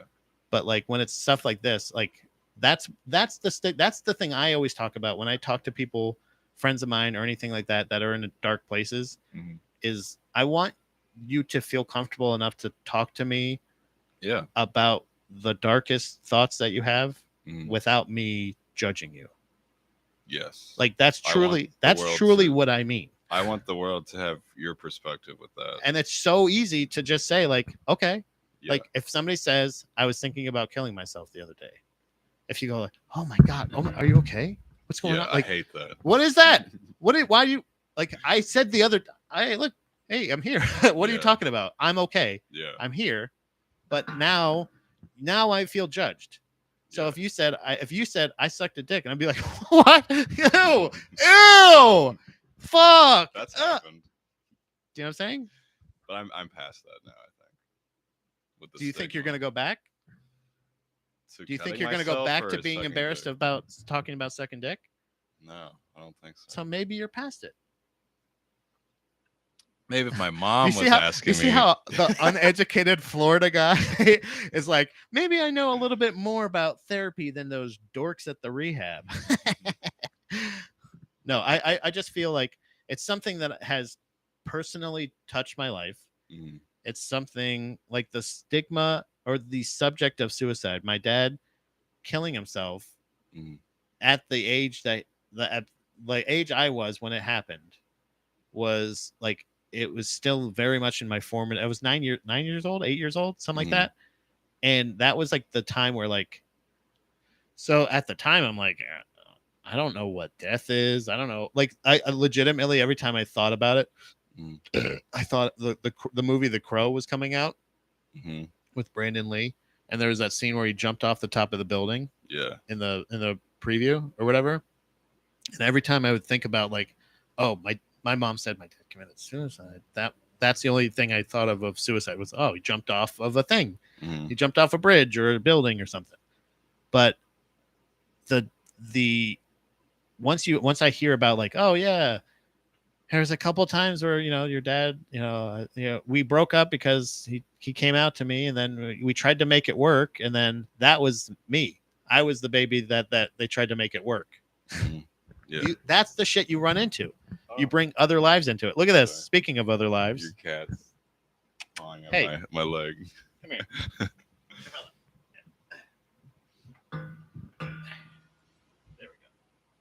But yeah, it's something that like, and then studying even with Jehovah's Witnesses and stuff like that. Hearing about any religion you hear about. Oh, that's the mortal sin. Yeah. If that's it.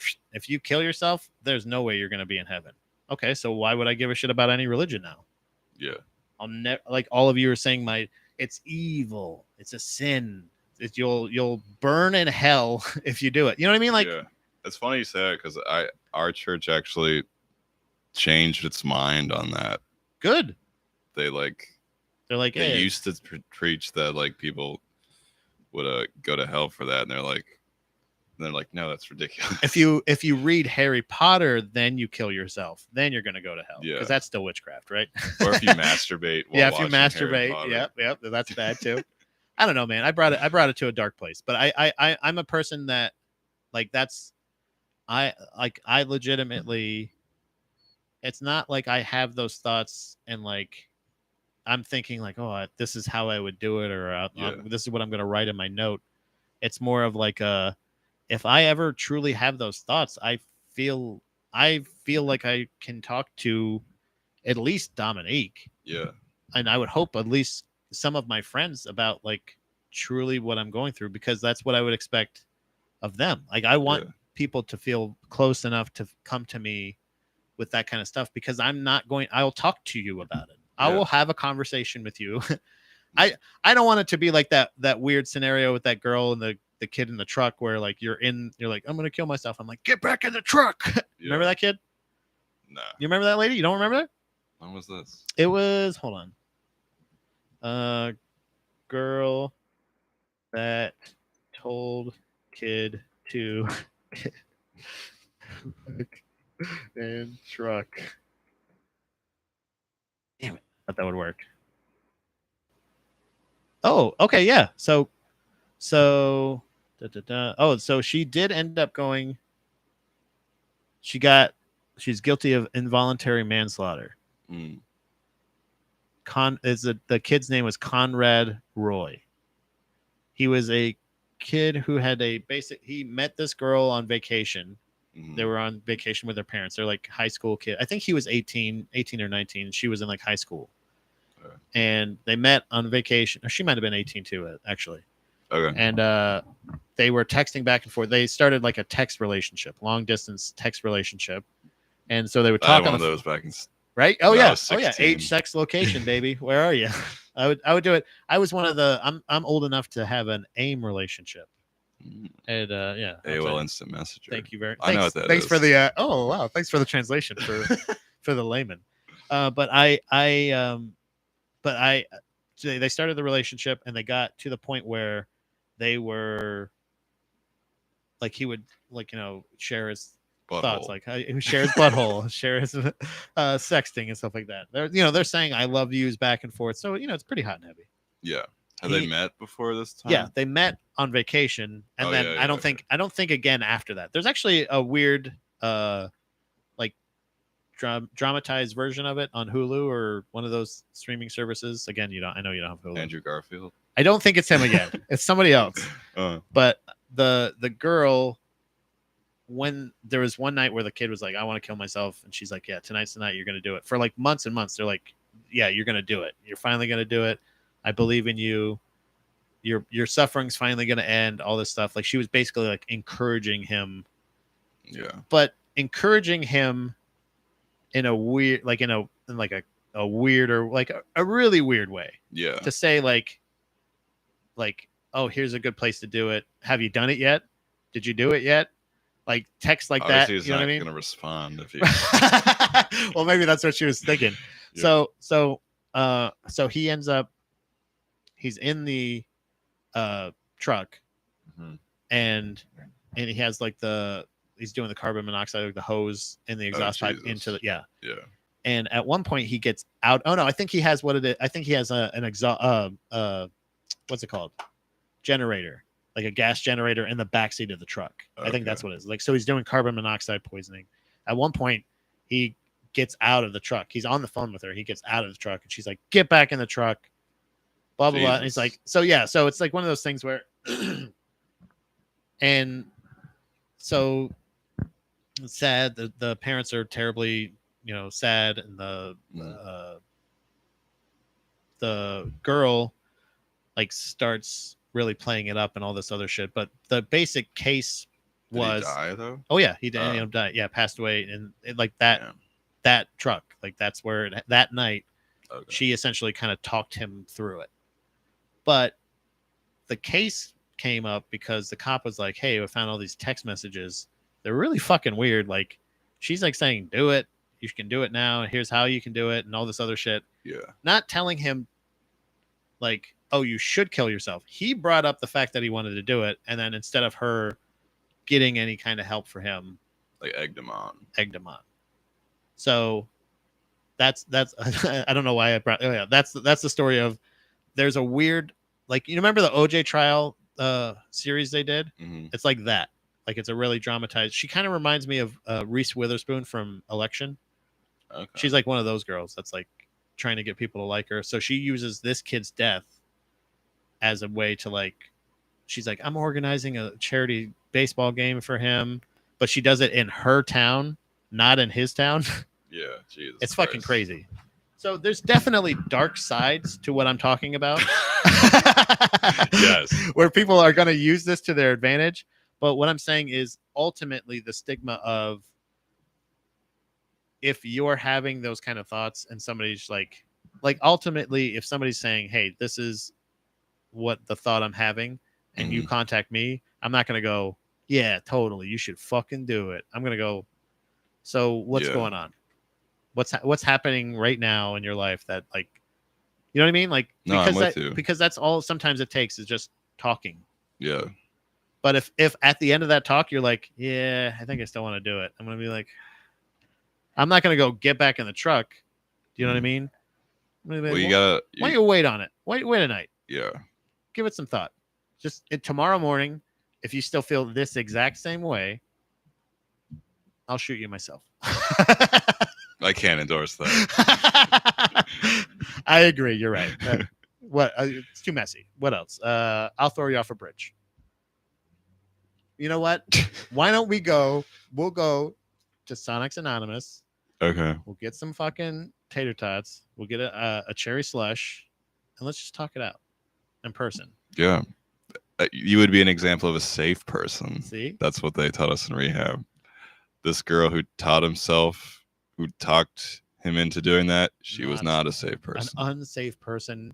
Not an unsafe person, a credibly dangerous person. Yes. Somebody who is arguably one of the most dangerous people you can have in your life. I think ultimately, though, talking out your thoughts and feelings is the better thing. Oh yeah. Not just saying because it's a huge decision. But you also have to, like, talk to the right people. I think you agree. And I think what we've learned is apparently I'm not a safe person to talk to. He might try to throw you off a bridge. No, I'm joking. No, I would never. No, you are. And I will attach the suicide hotline phone number to this description because I want people to know that I don't advocate people dying. I don't think anybody should die that doesn't want to. And I think the that's way a fair statement. Your face was very funny when I you think said that's a fair statement, right? Yeah. It's a fair statement, but I also think that there's adults in the world, and I think sometimes people, maybe, okay, so maybe this. I'm not going to advocate suicide as someone that's attempted it. No, I get what you're saying. I'm not. No, that's what I'm saying. Is I'm not advocating. I guess that's my point. I'm not advocating suicide. I'm advocating choice. That sounds like someone would say Damn it, trying to advocate suicide. How do I do it? How would I express what I'm trying to say in a way? Because I don't want to be a piece of shit. I don't think you're a piece of shit. Who is a good person to talk to that you can openly express all of your feelings to? Are you asking me? Yes. And your what would you like? My best friend. Okay. James Duncan. Well, I'll bleep that name. Don't worry. He's an AA. No, he's not. No, but if that's the kind of thing that I feel like that's the person you need. Oh yeah, he's a safe person. A safe person, but a person that is like I don't because you're right. So dark. No. But because I'm trying. I'm all because the way you are, the way I'm explaining it is ultimately you're right. It's not like to say like I want you to have a choice, but I also don't want it to be. I don't think it needs to be negative or positive. But that's just that is my perspective. And I realize that my perspective isn't reality. That's why I'm asking, like, no, I understand your perspective. Like, how can I advocate my thought without just openly advocating suicide? I don't know. because I don't. Because I really don't. I don't think that should be. Feel like taking one's life should not be. It's not stigmatized as much as it has been in the past. I don't think that I think the thoughts and feelings that people have in those times should be less stigmatized. I think that's what it is. I think those thoughts and those feelings should be less stigmatized, and it shouldn't just be here, call this number. Yeah. I think you should be able to call any of the numbers in your phone, except for like, unless I guess you have like work. Yeah. Just be like, hey boss, Bob, I'm having a rough time right now, man. But like, it could be code word. Code word? I think a code word of saying like, hey man, Cobra. This is real life. We got Code Cobra right now. King Cobra. I'll go meet me at the Sonics and let's talk it out. Because I think really, Tater Tots. Yeah, that could be it. That's a good way to line it up. I don't want it to feel like I differ with the thoughts and feelings of the masses. I realize I'm a very small majority, if not maybe the only person that's talking this stupid bullshit. I realize it sounds crazy to say that, and especially to somebody like that. And I don't mean it to sound insensitive. I truly don't. I don't. I'm not trying to diminish your thoughts or your feelings or your experience whatsoever.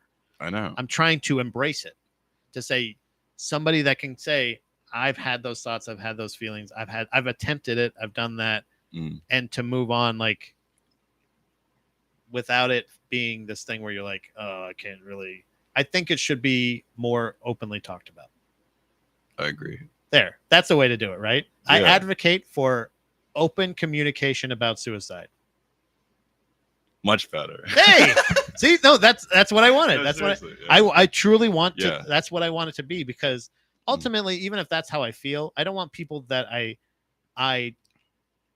love that are in those spots to not feel like they can call me, because I am not. I would never ever tell somebody that I think should commit. Like I would never tell someone I think you should commit suicide. And not just because of legal purposes, not because I could go to jail for manslaughter, but because just like I wouldn't tell you, I think you should buy that house. I think you should change your sex. I think you should anything. I think we should talk about it. Why don't we talk about it? It seems like you want to talk about it, and you don't feel always, and you don't feel comfortable talking about it. I want you to feel comfortable talking about anything with me. That's what it is. Open lines of communication about all things. All things. Like Sonic. Thanks. I appreciate it, buddy. So why don't you tell anybody that's still around, where they can find you, social media wise, anything like that. And also, I'm going to real quick just give out the suicide hotline number for my name's Tyler Wegert. You can find me at Tyler Wegert Comedy on YouTube. Oh, it's 988. Sorry, go ahead. They switched it. I forgot they switched it recently. Oh shit, this is like a free ad for that. Did you know that? They switched it. Was it like a 1-800 number? Yeah, it was like a whole bunch of numbers. Now it's just 988. That could have been. Oh wow. Look at that. Just 988? Yeah. Oh, okay. Suicide and this is what I'm talking about. Suicide prevention hotline. Suicide discussion hotline. It's so weird to do my plugs right after the suicide hotline number. I'm sorry, but I'm giving them a free plug. 988. 988. Sorry. Go you can find me at Ty Wegert Comedy on Instagram, Tyler Wegert Comedy on YouTube. I'm trying to go by Ty more often. Okay. I don't know. You want me to call you Ty? You can. I can go by Ty. I kind of like it more. Like Ty Wegert sounds better than Tyler Wegert. Yeah, Tyler Wegert is kind of weird. What about Taigu beef? Taigu beef? Yeah. Is that It's like Wagyu. Oh. It's like some of the best beef you could ever. It's Japanese beef. You'll see the Japanese beef of comedy. There you go. That's not true. Dude, the Japanese beef. That's like when you get into an argument with a Japanese person. We have the beefs. That's our beef. And the meat. meats. That's the other support group I go to, but that's just a diarrhea that's for support atheists. Group. Yeah. And I have a podcast, the Pink Hoodie Podcast. Listen to that, and The Cure. Hell yeah. The Cure isn't around anymore, so. But do you still have the feed up? Yes. Nice. Hell yeah. Pink Hoodie Podcast. You'll be on. You'll be on soon. The Pink Hoodie Podcast. I appreciate it. Do I have to wear a pink hoodie, or is that just no? Everyone asks that. No, you can dress normally. Why? Can I ask you this? And I don't want to. I don't want to sound like the mom of what did I say earlier? The mom of nitrous. Oh yeah, the mother of nitrous. I've become a real mother of nitrous. But why is the pink hoodie so baggy? So baggy? Yeah. I feel more comfortable in baggy clothes. But I know, but this is regular professional bag. But this is stretchy pants. Oh, not a real denim, huh? Correct. Didn't want to wear it for the stream. Okay, I understand. I don't really have many real denim. I have really? some denim shorts. Do you really? I do. That I thrifted and cut open. You cut them like open? A dissected cat. Yes. Okay. All right. It's a weird subject to bring up. Oh, sorry. I should have said cat. Like a frog. Okay, thank you. I appreciate it. I did cut open a frog. Not a cat though, right? I actually did cut open a cat in my I was gonna say astrology class. What is it? It was in recess. No, what is that? I can't think of the name. Anatomy. Oh, anatomy. Okay, I was like, wait. Oh, I thought I was like, he said, I'm pretty sure it's anatomy, but I wasn't like gonna. Trust me, I'm not the one to communicate. I'm not the one that corrects anyone on their education. But yeah. I decided a cat in my astronomy class. Yeah. Like, what are you doing? It's extracurricular. No, animal abuse is bad. What was the what grade did you get on? I remember in the class we just touched toes again. It's a charm. I don't know. I got a C- in the class. I don't know what I got for the cat. That might have been in Florida then. Maybe. I think C- is just a grade for a teacher that doesn't actually look at the work you did. Yeah. It's like, yeah, that's passing, I guess. Whatever. So yeah, if you want to contact the suicide hotline, it's 988. Or if you want to just have a real conversation about what you're feeling, you can call me. I'm not gonna give my phone number out. Wow. Sorry, guys. You're such a number tease. If you already have it, then I guess you can call me. If not, catch me on Instagram face call or something. What was that? FaceTime call on Instagram? It's like FaceTime on Instagram. Face call. Call me on Instagram face call. Call me on Instagram face. You can check out any of the podcasts that I do. Drag the Lake with Andy. It's a music podcast I do with Andy Malafarina. I also do Proper Ebonics, which is the one I produce with Kirk and Alan. That's fellas that I think are very funny and insightful. Check out Falls Count Anywhere with Manny and Youngblood, as well as the 6 a.m. podcast, which is a jiu-jitsu and kind of philosophy podcast. I say a lot of dumb stuff on there as well. I went pretty hard on Prince's Purple Rain the other day. And pro or anti, saying I inadvertently insulted my co-host, but with the insult to Prince's Purple Rain. I said Prince's Purple Rain is not only one of the best songs. It's not one of the best songs, and it's not even one of Prince's best songs. I said it sounds like some bullshit that Bruce Springsteen would sing. And then found out my co-host was a huge fan of Bruce Springsteen. And I go, uh-oh. So don't look for too many more episodes of 6 a.m. maybe, because he might not want to ever talk to me ever again. Does he like Bruce Springsteen's podcast? Yeah. The one he co-hosts with Barack Obama. Yeah. I wonder, does anyone actually ever listen to that? I don't think so, man. But you know what? It probably has 10 times the sponsor this show will ever have. Well, I mean, President Springsteen. Yeah, when it's the former president of the United States and one of the greatest rock artists of all time, apparently. Yeah. But we gotta step our game up. Yeah. But one day we will be on. Do they live stream it? I don't think so. True. Anyway, thanks for listening. Thanks for watching. Take that, Springsteen. Take that. Take that, Springsteen. We'll see you next time. Bye.